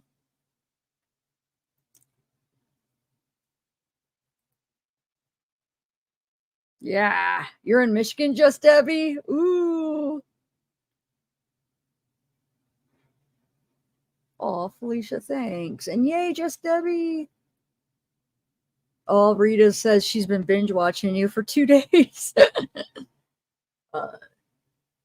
What? Oh, interrogation files. What is the guy's name? That committed the murder. I think that's what Ellen is talking about. Do you know? I'm sure interrogation files can tell you his name, or I could read it the description. What's it say? Andrew? Wait, no. Andrew Wilson? Is that who it is? Yeah, Andrew Wilson. Okay. All right. Cool. All right. Back to the letter. Where are we at? What letter are we at? Oh, yeah. I want to read this. Okay. So, and then it says, so smuggled bodies, drugs, it looks like. Barrier Islands. I can take something. Melissa Montanez, aka Mila. And then it says women found 5 miles outside of something. Cut off. Whoa, wonder what that all says. Something cut off, she said. This is missing Cape Coral women. For Mila's spa, Detective Fly. 11/17/22. But when was this letter written? Wait, when is this video from? Oh, this video is only 2 months ago. So dude, wait a minute. These are kind of more recent. Look, November 2022. Not recent, but this is 3 years after the murder. Okay, let's see. Eric J. Brown ordered the hit in Miami area in 2019. He was blown up in his something. Aged Russian daughter, Gabriel Kill, was going to something in trafficking operation in Fort Myers. So he got rid and something. So she would only count on us or on us. So she'd only count on us. I know something for Eric. I was set up for the 2 murders of Cape Coral women, and by people involved with Eric, Detective Flynn. Oh, people involved with Eric. Detective Flynn, so it wasn't Fly, because some of it was cut off. So Detective Flynn made it clear I'd be speaking to federal officials as of to date. Nothing has been. You can see Wade on 12/24/22. Anthony Donna Peterson or something filed a motion to something evaluated for sending a lot of correspondence. This was delayed tactic as the victim's forever Cape Coral police officer and Beth Ann something. I am unknown named citizens spied on in the United something. Inspector Gonzalez or Michael Horowitz reported released 3 years something. And then the back of my home as I came out the front on video with no something. Well, I got a little bit of something. All right. There are several reasons why it took so long to go to trial. Wilson has gone through several lawyers, you have the pandemic, and a lot of court hearings. But now he's going to trial, and if convicted of murder, he could be sentenced to death. The trial is expected to last 3 weeks, and I'll be here bringing you the latest every step of the way. Our coverage of the Wade Wilson murder trial starts on Monday. Reporting inside the Lee County Courthouse. Wait, I thought it was only 3 days. It was expected to last 3 weeks? Was it 3 weeks or even a couple weeks? Because if you look it up online, there's only 3 days of the trial. Unless if there's a lot that's not online. I don't know. All right.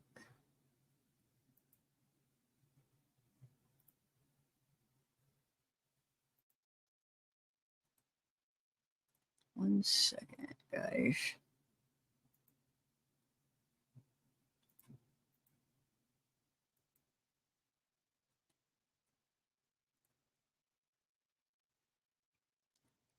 All right, so the next one, let's do.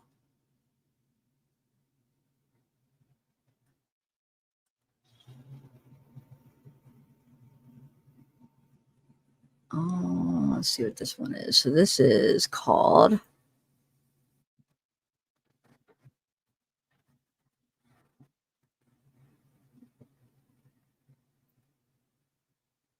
Oh, I think this is the one I just watched. Never mind. Oh yeah, we did just watch that. Okay, 1 second, guys.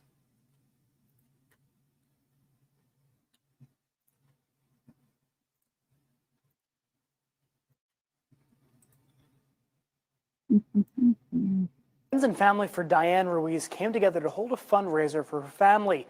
Her body was found in a Cape Coral field last month. Wade Wilson, the man police say is a person of interest in the death of Ruiz and Kristen Melton, spoke with NBC2 from the Lee County Jail last night. He proclaimed his innocence, but tonight friends of Ruiz say they're outraged by Wilson's claims. NBC2's Zach Barrett spoke with her friends at this fundraiser. A prepaid call from an inmate at the Lee County Jail. It started yesterday when NBC2 spoke with Wade Wilson, a person of interest in the deaths of Christine Melton and Diane Ruiz. There's nothing that says that, I did anything. Wilson saying he knew the two women and was even with them the night they died, but he denied killing either of them. I stopped and asked her for directions. She actually wanted me to help give her like a ride to work. So I did. I didn't mind doing that. We drove together for maybe 4 or 5 minutes, and then she had me drop her off at a bus station. Today, family and friends of Diana Ruiz say it's all an act. Personally, I don't believe it. He's just trying to cry wolf now, and he's trying to get any attention anywhere and everywhere he can. Ruiz's family and friends holding a fundraiser for Ruiz's daughter tonight at Cape Coral's Moose Lodge. They say Wilson's comments yesterday upset the Ruiz family. The few that I've talked to, are very outraged and very upset. I think it's, I don't think attention should be given to it. Some friends telling us off camera that he should rot in jail. It's just his way of trying to spin another story to get something different out there besides what's already been known. Tonight at the fundraiser for Ruiz's daughter, friends and family say they're focusing on what they lost just over a month ago. To have this out there where he's now telling a different story, I don't think it should be anything about him. She was awesome when she was here. I mean, everybody always loved Diane. In Cape Coral, Zach Barrett, NBC2.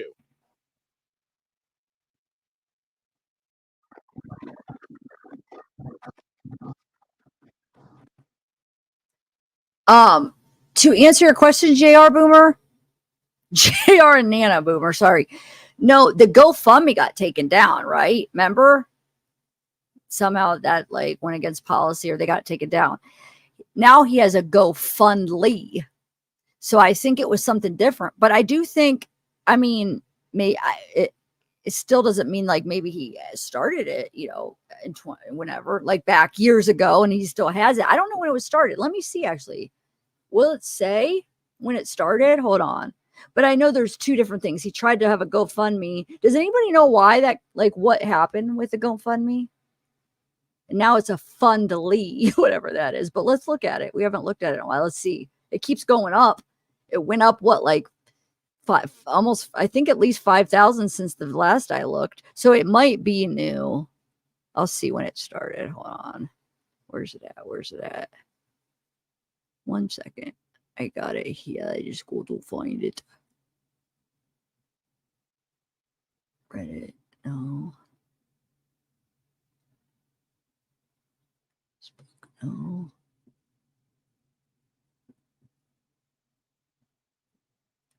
I guess I don't have it started anymore.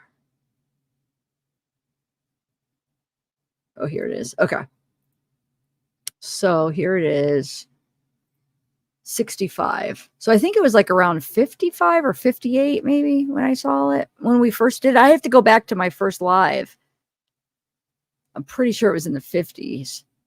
But here, does it say, days left? So wait, I don't know how that works. So if there's a time limit on GoFundMe and Fundly stuff, and that's why you're asking, I don't know. Maybe there is. I've never had one. So I probably sound silly when I said maybe it was started a couple of years ago. Maybe you can't have them a couple of years. Because look, this says 34 days left. Thanks, Soul. So let's see. Where does it say? So the goal was 100,000. Do you think he'll get it? Oh, I think they're just doing. No, that would still be more than August 27th. I'm trying to find when it started. If it says, I don't know. I don't really care. I don't know how to figure out when it was started, but the GoFundMe. But like I said, I heard he had a GoFundMe. And what's wrong, December Cat? Hey, Earth Ashley. Oh, did you get one? Cool.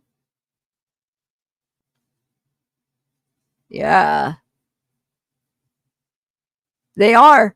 Roblox, when we looked, we went through all the donators and everyone had a woman's name. There were some anonymous, so the anonymous we don't know, but everyone that had a name was a woman's name. That was what, last week? Maybe, no, probably only a few days ago, really. Every freaking one. It's like, oh my Lord. Yeah. So they're saying it's for to raise funds for a legal defense team to take over his case and appeal his upcoming sentence on August 27th. And also they go on about like going towards drugs for his brain. How did they say? I think the future defense counsel will be vital to Wade in his case, as capital cases are complex and require specialized attorneys who can cost anywhere between 150 and 200,000. Well, then, if you're only asking for 100,000, how is he going to afford that? To date, Wade supporters have been instrumental in raising awareness and funds for his case, for his cause. The community has generously donated over 60,000, which will go towards securing new legal representation to ensure that Wade receives the fair trial he deserves. His story is a powerful testament to the resilience of the human spirit and the importance of justice. As the case continues to gain traction and capture public attention, we urge you to continue sharing Wade's story. Your continued support and donations serve as a critical lifeline for Wade, who is incredibly thankful for all you've done for him. Yeah, it says your donations will go directly towards securing his new legal counsel for future court appeals and potentially providing for any authorized medical care not currently covered by the jail. They're also working to set up a PayPal account. You gotta be kidding me. Oh my Lord. Wait, they took down the part. I swear they listed, remember they were listing like different vitamins and stuff. Where is that? Did they take that part out? I swear last time I read it, it was different. Which makes sense because, I mean, they did all edit because they said 60,000. Well, ew.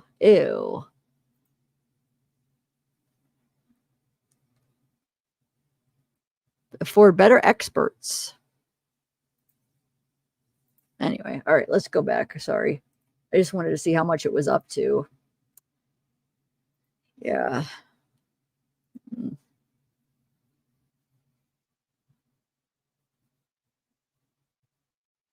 Okay, let's see what this one is.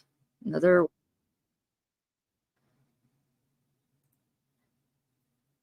fox. This home behind me was Wade Wilson's last stop before his arrest. But Cape Coral Police Department is trying to piece together Wilson's whereabouts between 10 and 11 a.m. Monday morning. You know, up until a couple days ago, it's been pretty quiet. But Bill Morgan lives next door to where 25-year-old Wade Wilson was arrested for burglary on Monday night. According to the report, earlier in the day, Wilson ran from police after admitting to stabbing someone. Cape PD searching for him most of the day. Eyewitness went into multiple business along Hancock Bridge Parkway, trying to figure out where Wilson went. Some businesses tell me Wilson was found trespassing in the area. The owner of a liquor store up the road says his sons have seen Wilson purchase alcohol there Friday and Saturday nights. The homeowners where Wilson was arrested were out of town. This arrest putting neighbors on alert. You know, you kind of think that you're always protected and everything is going to be fine. And when all of a sudden it happens next door, you know, you start saying, you know, by the grace of God, that could have been our house. So it's pretty scary. Wilson is still in custody for burglary and battery charges. A judge ordered him held without bail. In Cape Coral, Alyssa Dickert, Fox 4, in your corner.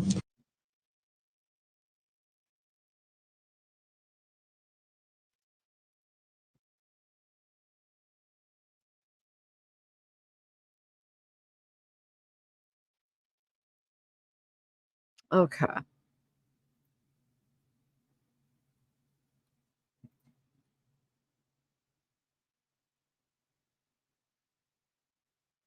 Oh wait, Tina, did you send me an email yet for your video?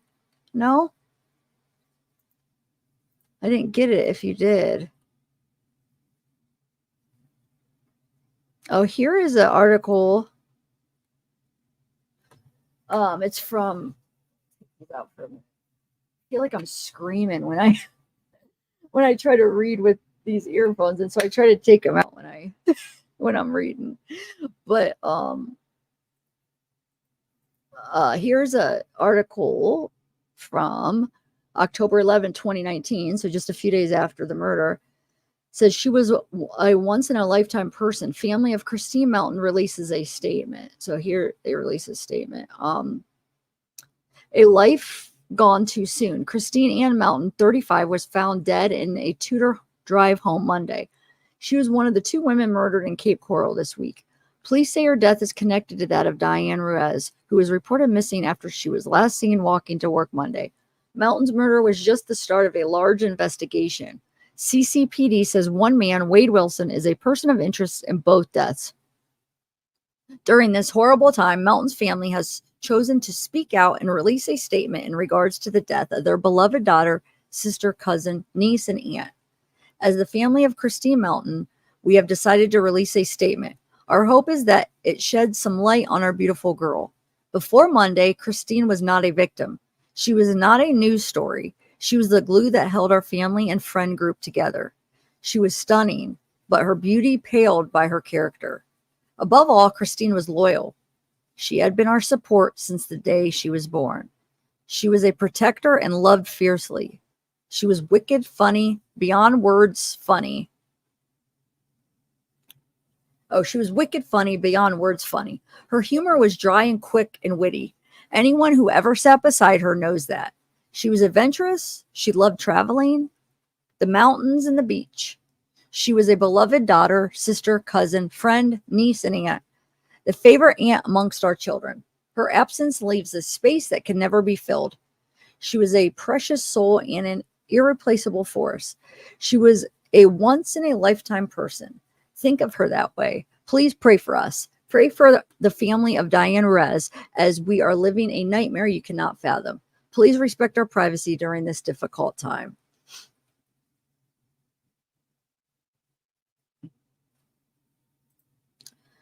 All right. Yeah, man, I can't even imagine. Like, it's one thing to lose somebody, but to lose somebody in such a horrific way, like somebody you love, and to think that, like, what happened to them, that's got to be hard. You know what I'm saying? To think that they, like, oh my God. All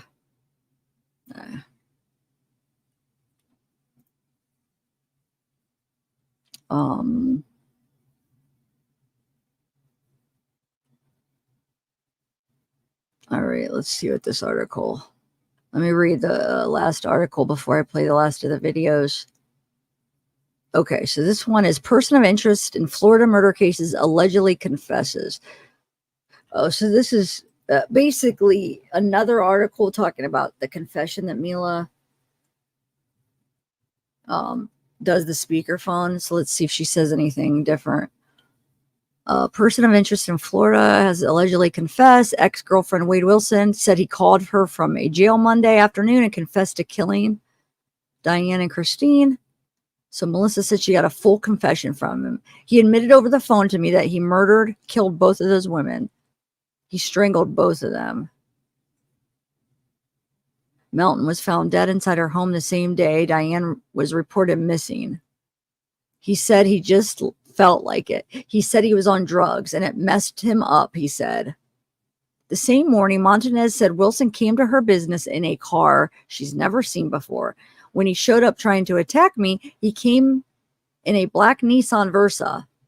Police said that the piece of evidence connecting the two murder cases is Melton's black Nissan Versa, the car they believe Wilson was driving. It was spotted in the neighborhood where Diane's body was found at around the time she disappeared. A Fort Myers police report has details of Montanez's attack. According to the report, Wilson punched her in the face and dragged her to a car as she fought to get away. Montanez said she's lucky to be alive, showing WFTX the bruises on her arms. His agenda was to kill me. I was dead already in his mind. I don't know how I got away, said Montanez. Wilson's criminal history is extensive.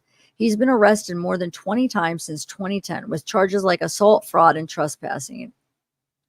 After serving time in jail the past 3.5 months, Montanez said she gave him a second chance to get his act together. WFTX reached out to the state's attorney's office and Cape Coral police to try to get confirmation that this phone call happened Monday. They said they are looking into it, but can't yet confirm Montanez's account. Authorities said they won't be able to release what is said in any of Wilson's phone calls from jail because it's still an active investigation. Wilson remains in the Lake County's jail on unrelated charges. He's not been charged for the deaths, but those charges are expected to be upgraded soon. So yeah, so as of what date? October 19th, he wasn't charged. Okay, what else?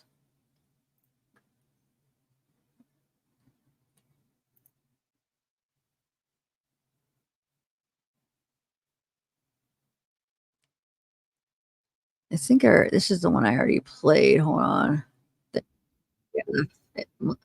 Melissa interview, which I might play again. The one I started with at the end. Maybe I'll play for people that didn't see it. But let's do the other ones first. About delay video. What's this? Okay, this is from 4 weeks ago. Let me put on my headphones again. It's about the delay of the sentencing.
Oh, you guys can't hear? Oh, okay. Hold on. Sorry. It must have went off. I hate that. I hate how it goes off for so long. How do I know, Yep, I got a notification. Okay. Sorry, guys. I'm getting itchy. My nose is getting itchy. Stupid allergies or something. Okay, hold on 1 second.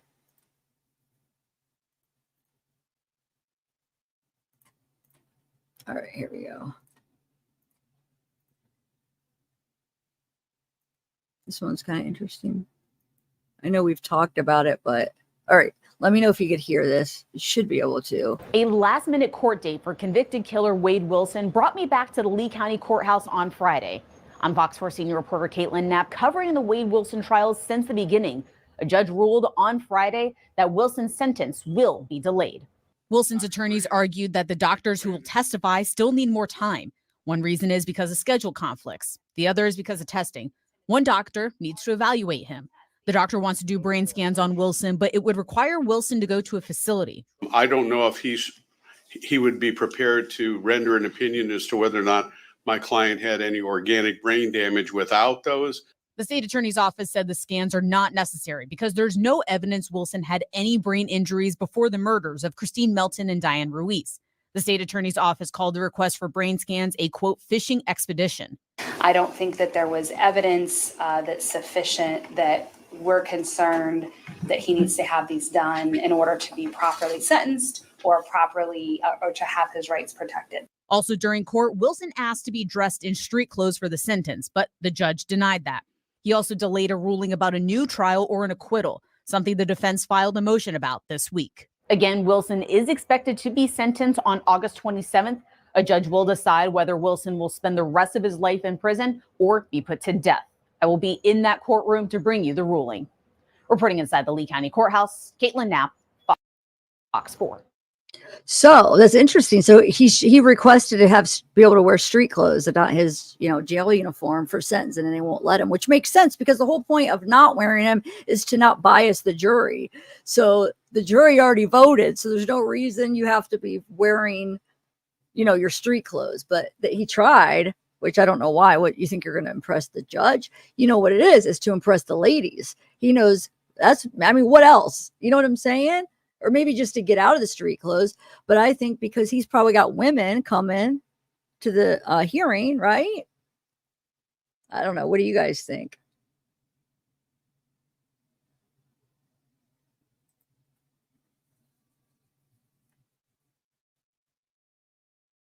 All right, 1 second. Almost got them all, guys. You guys stuck with me for the whole thing. Has it been interesting? Okay, so what is that? The next one. Oh, wait, hold on. The next one is. Wait, we just did that one, right? Yeah. Why didn't that unstar? Okay.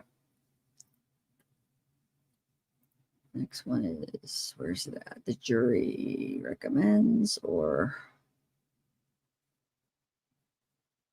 Yeah, jury recommends.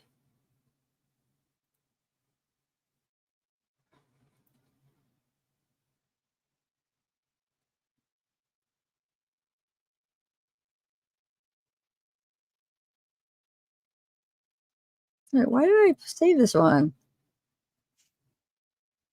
Yeah, that's why. Okay, here we go. I'm talking to myself. All right. We, the jury, find by a vote of 9-3 that Wade Wilson should be sentenced to death. Jurors made that recommendation for both Christine's and Diane's murders. It's a decision Assistant State Attorney Sarah Miller calls a relief. You're asking someone to take another life. And so it's always a difficult thing. But I think in this case, it was a justified act, given just the horrific nature of this case. Miller says this is not only justice for the women, but a win for other victims. We've heard from many women who have been victimized by the defendant, but maybe didn't go forward on charges or for whatever reason didn't find justice in the justice system. Over the past day, they heard from the families of Christine Melton and Diane Ruiz. They also heard from doctors before the final pleas from both sides on Tuesday. Assistant State Attorney Sarah Miller focused on the killings themselves. Both murders were especially heinous, atrocious, and cruel. He inflicted pain, and he showed utter indifference to her life. Miller showed evidence, a curtain rod with blood on it, comparing it to the weight of the decision. The attorney then honed in on the diagnoses by doctors. It's not credible that mental illness caused the defendant to murder Christine Melton and Diane Ruiz. He was under the influence of power, of lust, of control, of hate. And Wilson's drug addiction. Many people, ladies and gentlemen, suffer from drug addiction, but they don't go out and commit murders. Defense attorney Kevin Shirley asked jurors to focus on Wilson's state of mind. He's sick. He's got a diseased mind. There's something wrong with his brain. It doesn't work like everybody else's does. Shirley also read a letter from Wilson's adoptive sister. Wade, like his birth mother, became a victim of his diseased mind that is now overtaken by the monster of disease and addiction. Even though the jury recommends the death penalty, the judge will have the final say, but state law says he has to weigh their decision heavily.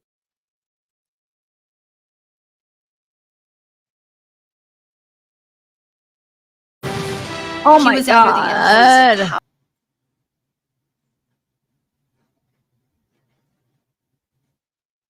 Right.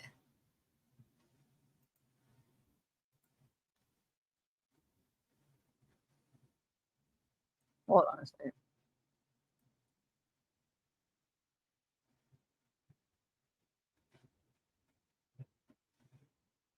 Hold on 1 second. I was just.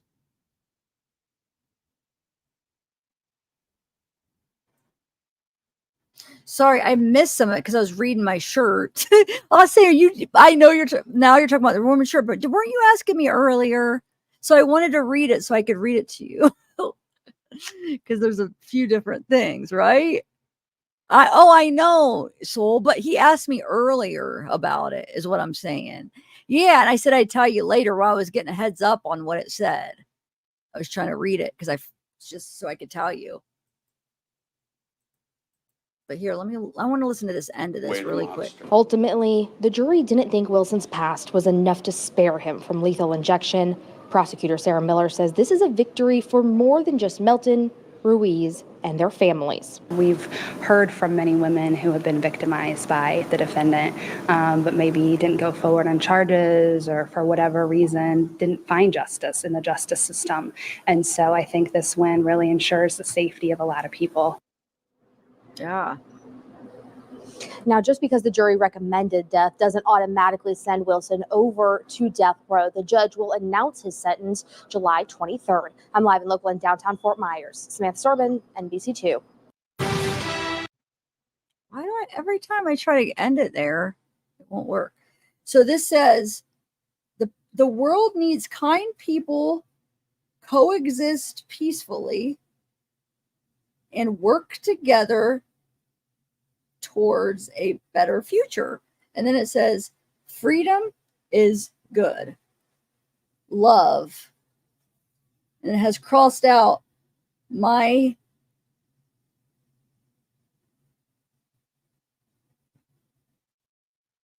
God, it's hard to read upside down.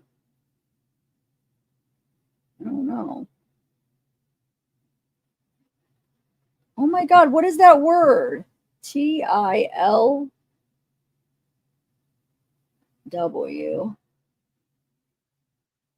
R or O. What? Till. True. Oh my God, this is driving me nuts because I can't read what that word says. And then it says, waiting for you. The world needs to be full of love. Love is good. And then just love. It's like graffiti style, but I could not read that word. Dude, it's driving me nuts.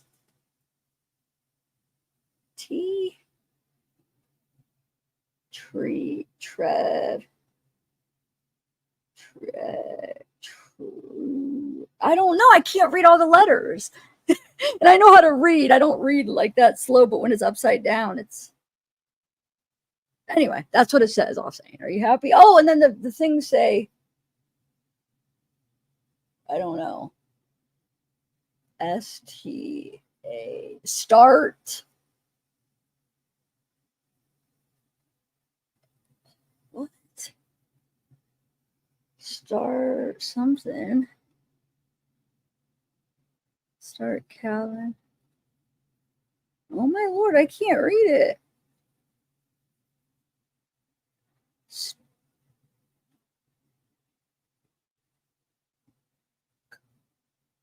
I don't know. And this one says, good. Something is good. Freedom is good. Dude, but what is this word? Can you guys read it? Because it's upside down, maybe? Start, come on. Come on, I guess. Anyway. Oh, anyway, I'm getting hungry, guys. Well, when I take it off, I'll be able to look at it this way. And I'll have an answer for you tomorrow, I'll say, when I take it off. I don't know.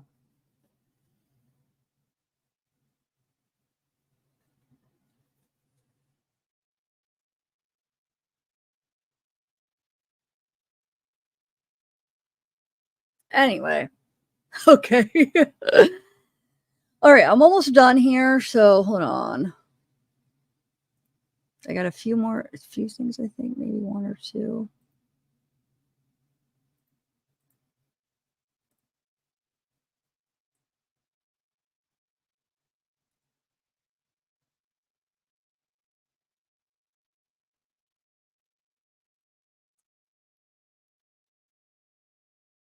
All right. What do I got next? Let me exit out of that. I'm getting hungry though. I don't know what to eat. Okay, so the next thing is no, wait, we just watched that.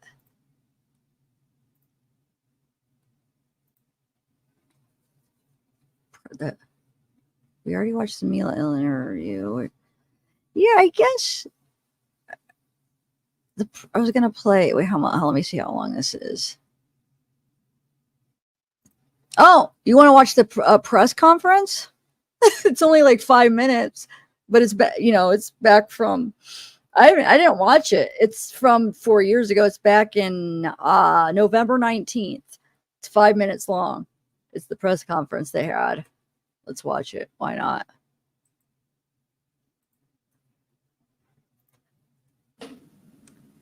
Good afternoon, everybody. Thank you so much for coming. I am State Attorney Amira Fox, and I stand here today with Cape Coral Police Chief Dave Newland and our teams from both our offices to announce the indictment of Wade Stephen Wilson for the murders of Christine Melton, age 35, and Diane Ruiz, 43, both of Cape Coral. The Lee County Grand Jury met today and returned an indictment against Wilson for 2 counts of first-degree premeditated murder.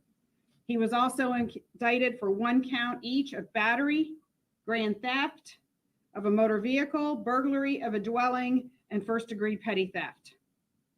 Christine Melton was found dead in her Cape Coral home on October 7th.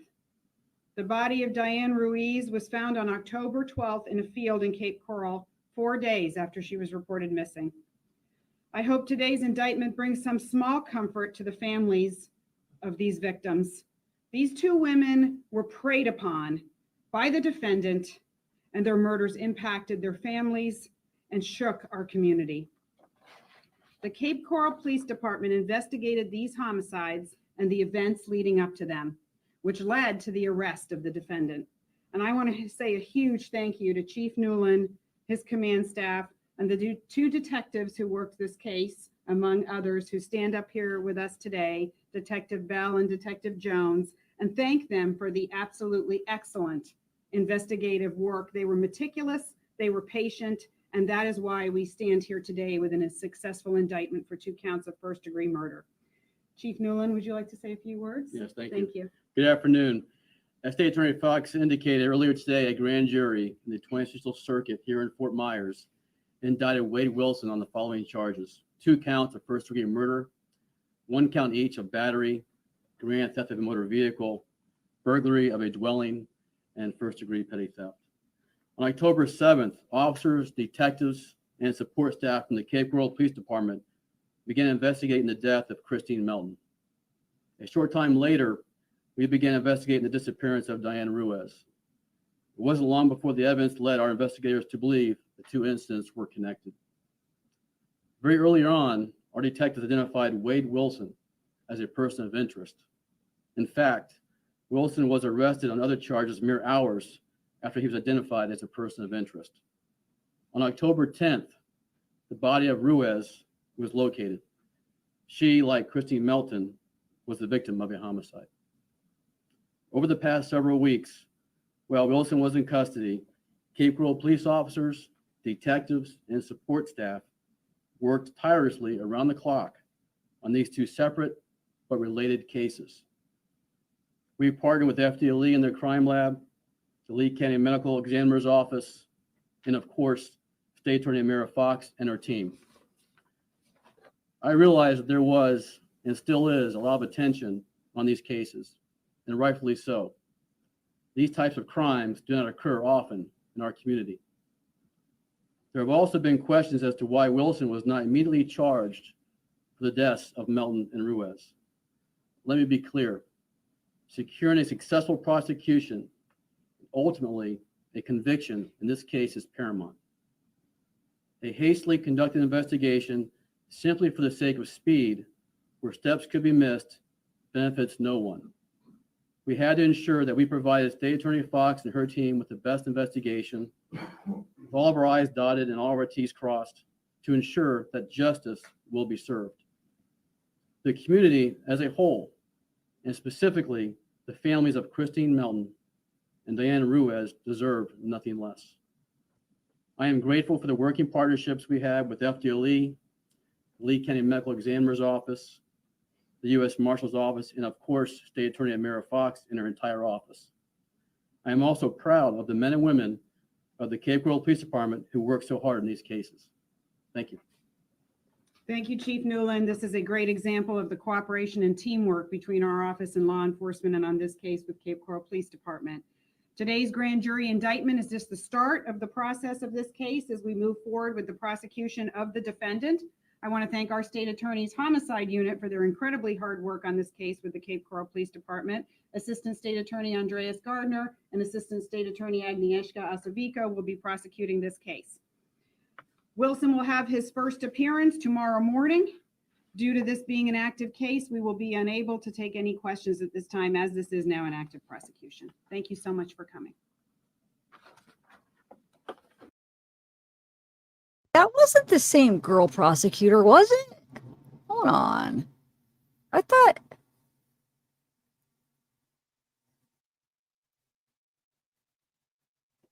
That's not the same one, is it?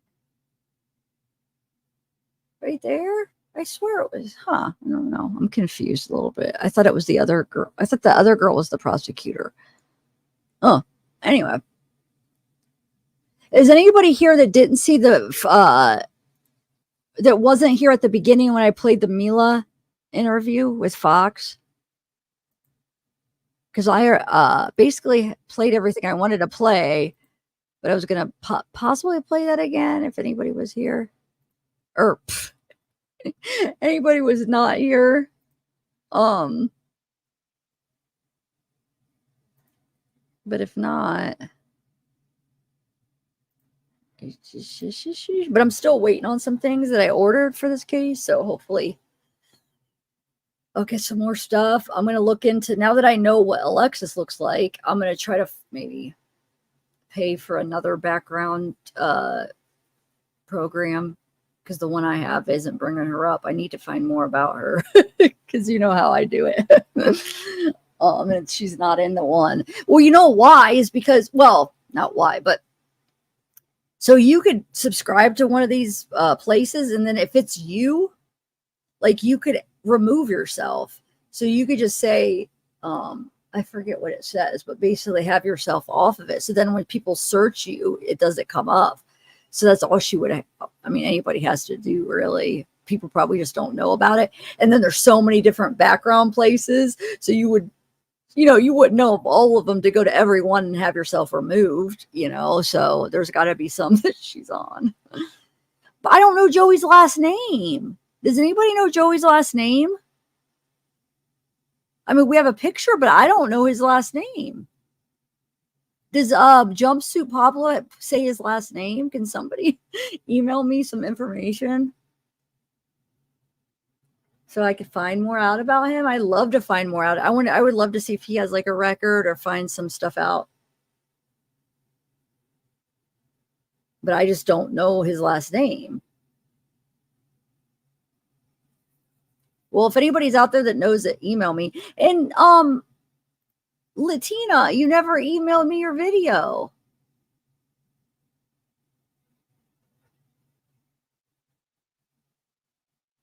Yeah, supposedly he shared the picture of Joey, so he probably did share a last name. Oh, hi, Kiss My Axe. How are you? Nice to see you. I'm glad you made it. Oh yeah, Wonderstar. Wonder if you can. I don't know about that. Oh, you want me to replay it? Okay. Yes, Joey. So they Curious KB, right?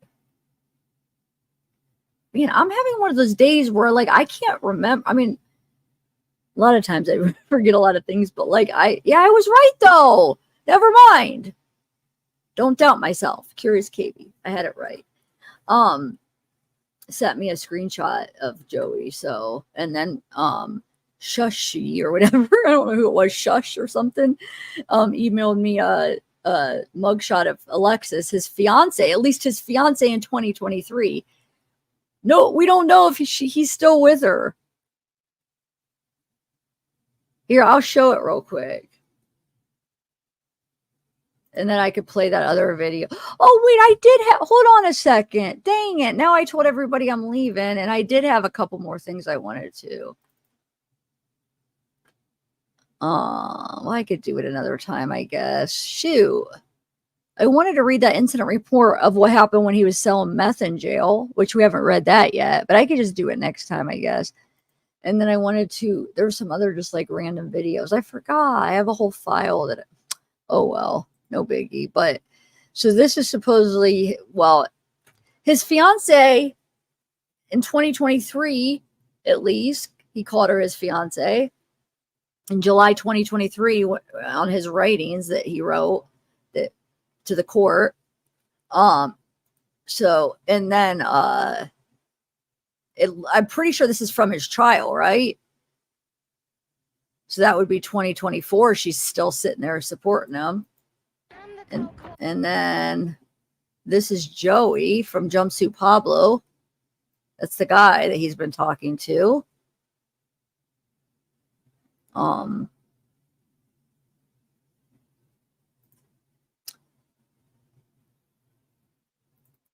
And then wait, hold on.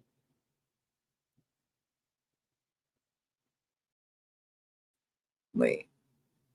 And then the actual hold on one second. Oh, and I found a couple other letters of support that were added after I checked the last time. So you know what? That'll be on the next Wade stuff because I think we covered a lot already. So I'll put the stuff I was going to do today. There was just a few things I forgot because it was in a different file. Because there's no rush. There's a few new letters of support. And then wait, what's this? The incident of him selling drugs that I wouldn't mind reading in jail. And then what's this? Oh, let's read this real quick. But I'll read it on the next part too, since a lot of people left. But this is from 6/3/2024. And this is Wade writing it, right? Motion to dismiss indictment due to destruction of evidence.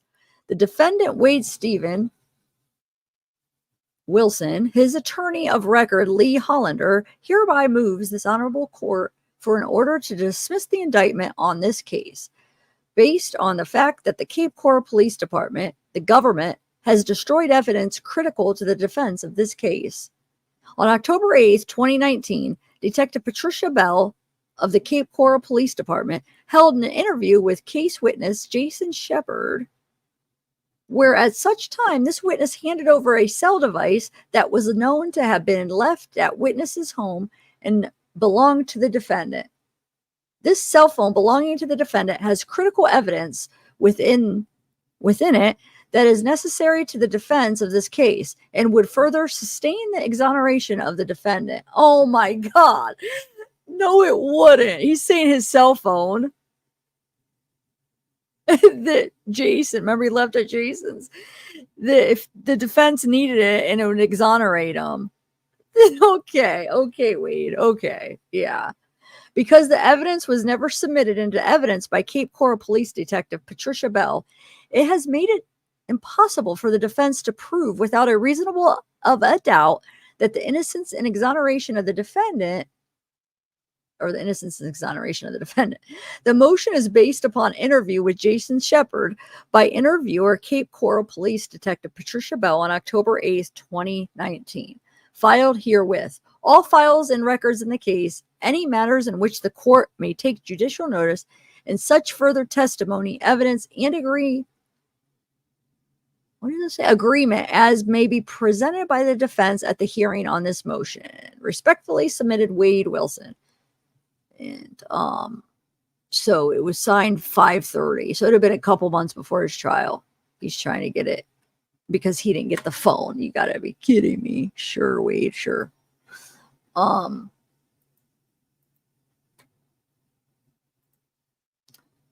But I might read that again on part 6 or part 5 because I feel like a lot of people probably left. And then hold on, let me see what else. What is this? Discovery. Why did I save this? No, I'm deleting that. Oh, this is the discovery. Never mind. That's why I saved it. Okay, so hold on 1 second. I'll play that meaningless thing, but I want to see if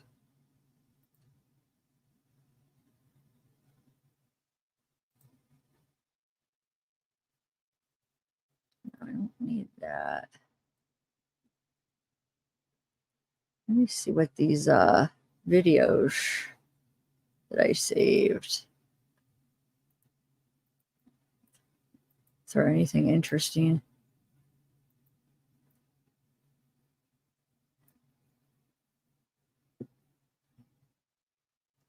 I don't know. Did I see if you could hear this? Did we watch this one already? There's a new twist this morning in the case of Wade Wilson. He's charged with the murders of 2 Cape Coral women. Police say he murdered Diane Ruiz and Christine Melton back in October. Now, Wilson is from the Tallahassee area and has spent time in the jail there as well. The Tallahassee Democrat newspaper reports that while he was in the Leon County Jail a few years ago, Wilson told another inmate he would help him by killing witnesses in his case. According to the newspaper, that inmate testified in his trial that he told Wilson no.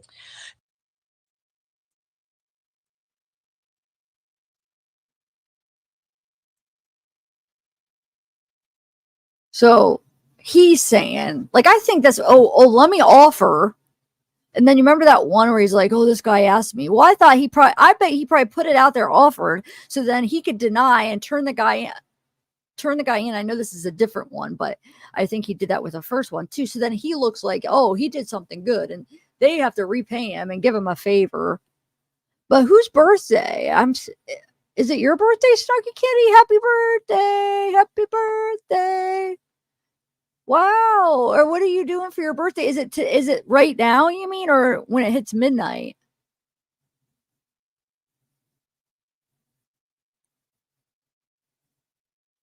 All right, let me see. Hold on.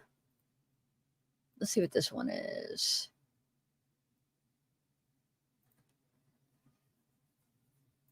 The person of interest in the deaths of these 2 Cape Coral women was in court this morning.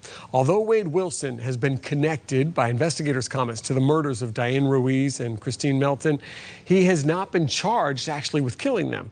And now we can see Wilson looks a little bit different than he did in that mugshot we showed you. He's shaved his head. It reveals a swastika tattoo. Well, today's court appearance was for unrelated domestic violence charges. The judge granted his public defender's request to waive his appearance. The public defender also mentioned that a written plea of not guilty was entered on Wade Wilson's behalf. Wilson is due back in court on December 3rd.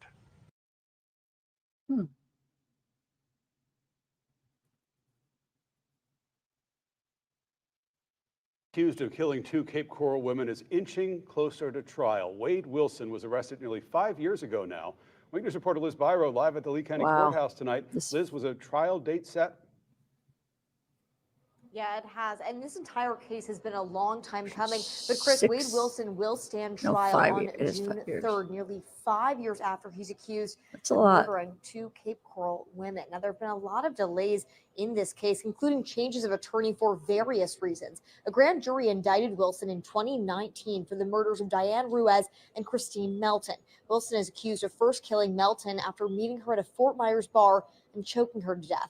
That same day, Diane Ruiz disappeared while walking to work. Investigators found her body in a field 4 days later. Now, Wake News spoke to Melton's friend about the day she heard the tragic news. Just a complete shock, really. One of my good friends, Christy, had called me that Monday afternoon. And just the first things that came out of her mouth was Christine was murdered.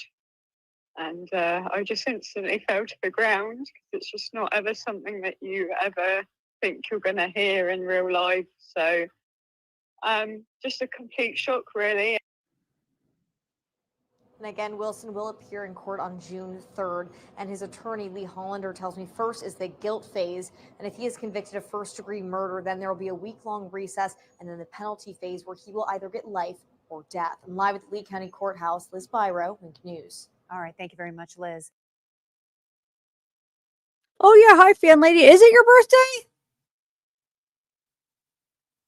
Wait, do we have 2 birthdays in the house? How old are you? So, Snarky Snacky, or wait, Snarky Kitty, is that what it is? Snarky Kitty, you said you're 62? How old are you? Fan lady? Oh, you're okay.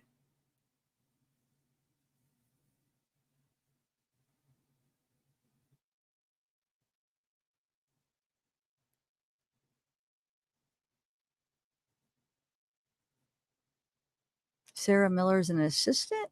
Wait, what? Curious, Gibby? Who's Sarah Miller? Did I miss something? Okay, so, all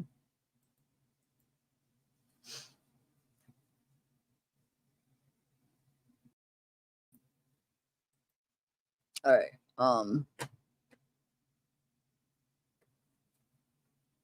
what was I going to put? Oh, I was going to do the Melissa Montanez.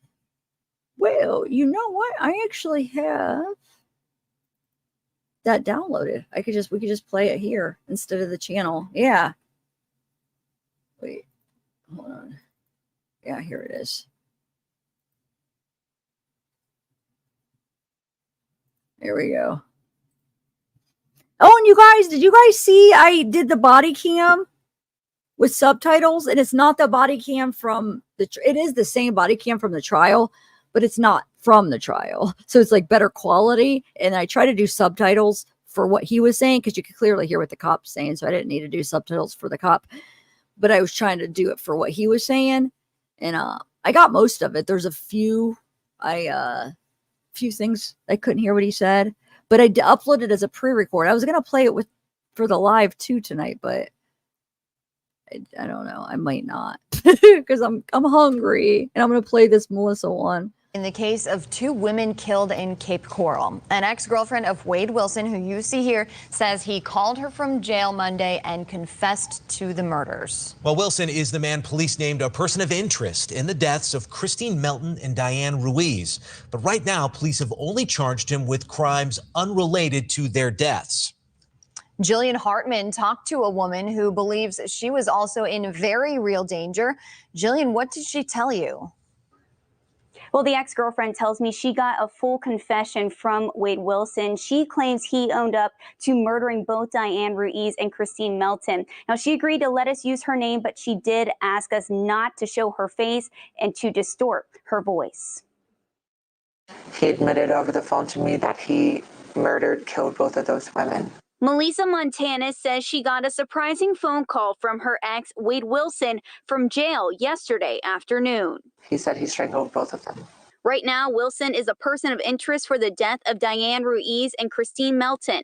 Last Monday, Melton was found dead inside her home the same day Diane Ruiz was reported missing. He just said he felt like he was on drugs and it messed him up, he said. That same morning, she said Wilson came to her business in a car she's never seen before. When he showed up trying to attack me, he was in a black Nissan Versa. Police say the key piece of evidence connecting the two murder cases is Melton's black Nissan Versa, the car they believe Wilson was driving. It was spotted in the neighborhood where Diane's body was found around the time she disappeared. I had no idea I was dating a monster. This Fort Myers police report has details of the attack, saying Wilson punched his ex-girlfriend in the face and dragged her to a car as she fought to get away. Melissa says she's lucky to be alive, showing us the bruises still on her arms. His agenda was to kill me. I was dead already in his mind. I don't know how I got away. Wilson's criminal history is extensive. He's been arrested more than 20 times since 2010, with charges like assault, fraud, and trespassing. After serving time in jail the past 3.5 months, Melissa says she gave him a second chance to get his act together. 5 days after he was released, I would have never imagined that he would have been capable of killing 2 women. I reached out to the state attorney's office and Cape Coral Police to try and get confirmation that this phone call happened yesterday. They tell me they're looking into it, but can't yet confirm Montana's account. Authorities do tell me they won't be able to release what is said in any of Wilson's phone calls from jail because it's still an active investigation. This morning, Wade Wilson remains in the Lee County Jail on unrelated charges, which includes a battery charge for attacking his ex-girlfriend, Melissa. In the newsroom, I'm Jillian Hartman, Fox 4. Okay, so, but remember, that was 4 years ago. That was just like a week or so after the murder. She did that interview. And then the one where she does the speaker, I think they made her take it down, but I'm going to still keep looking. See if I could find it.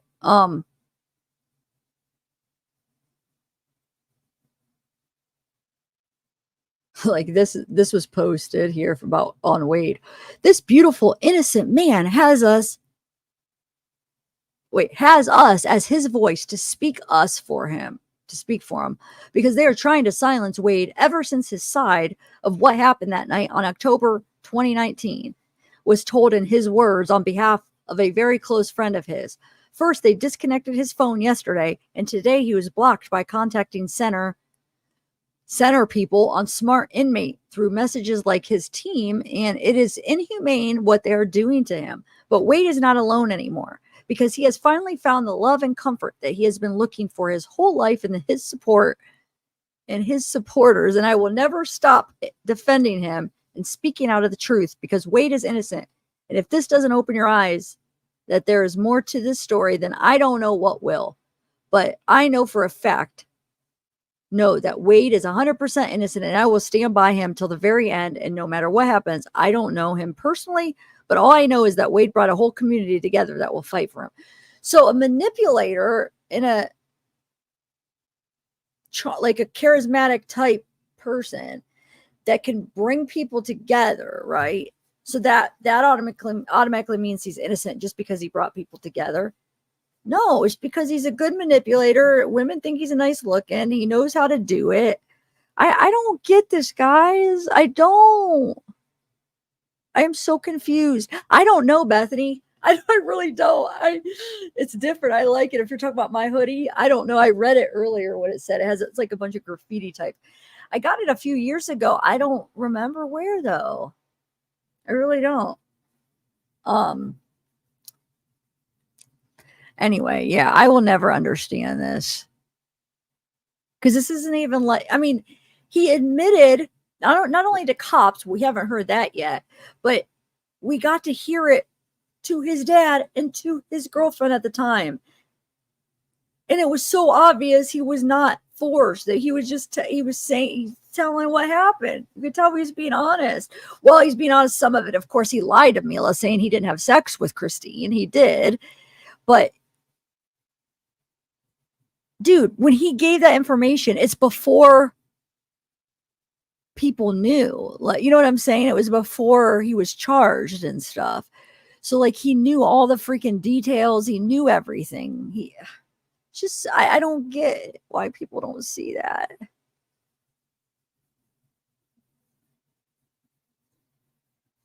Yeah. Are you asked? Wait, is that a question, Stella? Yeah, yeah, exactly. He knows how to do it. Yeah, I agree. And it's just, it still like confuses me though, because this isn't one of those things where it's like, you know, some of those cases, it's like, did they do it?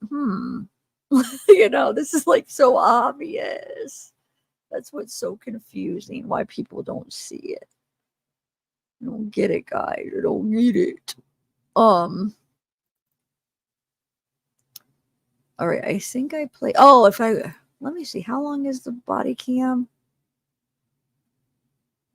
Well, no, go watch it. I'm going to end you with a freaking link. Go watch the body cam. It's only like a few minutes, like 4 minutes long. And I put some subtitles so you can actually kind of hear what he says, you know. Hold on. Let me do the link and then I'm going to end it. I'm going to try to research a little. If anybody finds out what Joey's last name is, will you please email me? I want to do a little research. I'll be looking too, but I have yet to figure it out. But I want to really bad. I don't know why I'm talking like that. Dang it. Yeah, my voice still does kind of sound bad. Okay.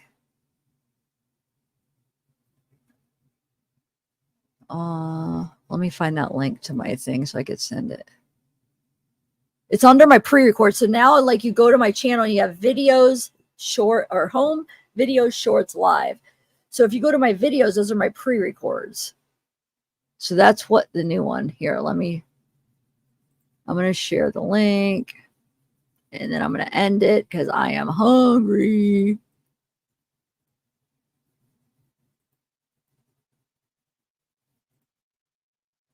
I hope that I shared the right one. That brought up like a weird link, I feel like. Let me see something. Did it bring the right one? Yeah, I brought up the right one. Okay, guys. I'm going to go. I'm going to keep working. I have 3. So now I have 3 cases that I have all the files to that I got to start working on, 2 different cases. But I still want to work on Wade. So I got to just try to figure out how to, what to do first, you know? But so there's a lot coming, guys. All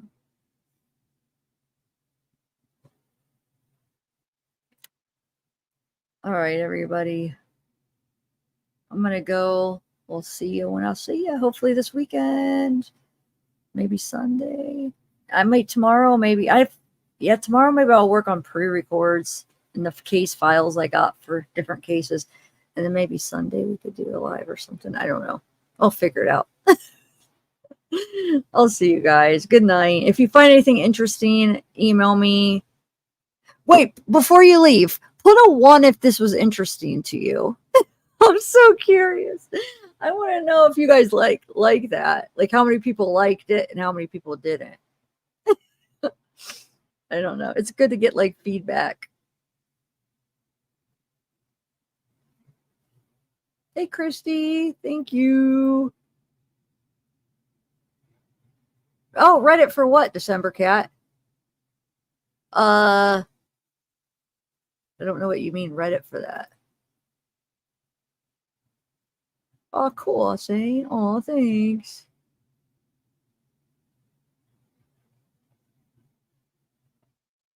Oh, I see what you're saying, December Cat. Okay. I'll go check it out then.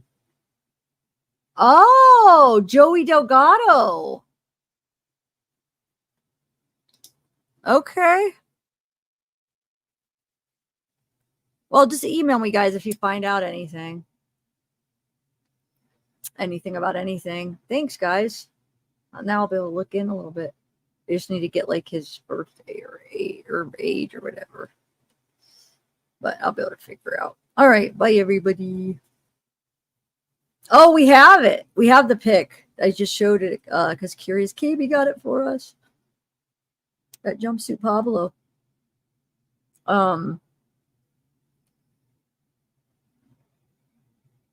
Oh, is that what it is? Oh, so if Joey Delgado is his cellmate, then that's not the right Joey. Okay. Well, either way, we'll figure it out. Oh, yeah, I know. It's just YouTube. That's why I'm going to try to do more lives and get that algorithm going. I wish, like, I had that computer built, right? And it said 5 to 10 days. So I'm thinking I'm going to get it in 5 to 10 days. And no, it's still in stage 4. And I'm getting really mad. So I ordered everything. I got it all set up. I'm like starting to get frustrated because I'm freaking ready to finish setting it up. And I don't understand why they said 5 to 10 days. It's just starting to make me mad because I want to like display my plaque. I want to like do it. Oh, it's frustrating. It's frustrating. Dang it. Just sitting in stage 4 for like over a week now. It better be worth it. Oh, hey, K-Court. Oh, yay. You'll love interrogation files. Oh, it wasn't? So Delgado is the guy? Okay, cool.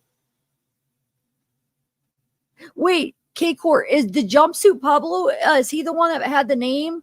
Because Curious KB got the screenshot from him. Did he have his last name too? I know. I just wish that, yeah, that now that I have like these cases and I have a lot to work on, I wish I could work on it in my new studio, but oh well.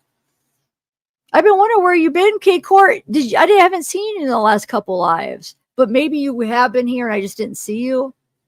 But I definitely didn't see you. But sometimes I miss, I miss a lot of people where I don't see them. Yeah, they said 5 to 10 days, but I guess I'm thinking maybe they just meant 5 to 10 days shipping after it's built. I don't know, but it's already been like, probably, I don't know, I have to go back, but it's definitely already been 5 to 10 days more. It's probably been a couple weeks and it's on stage 4. So.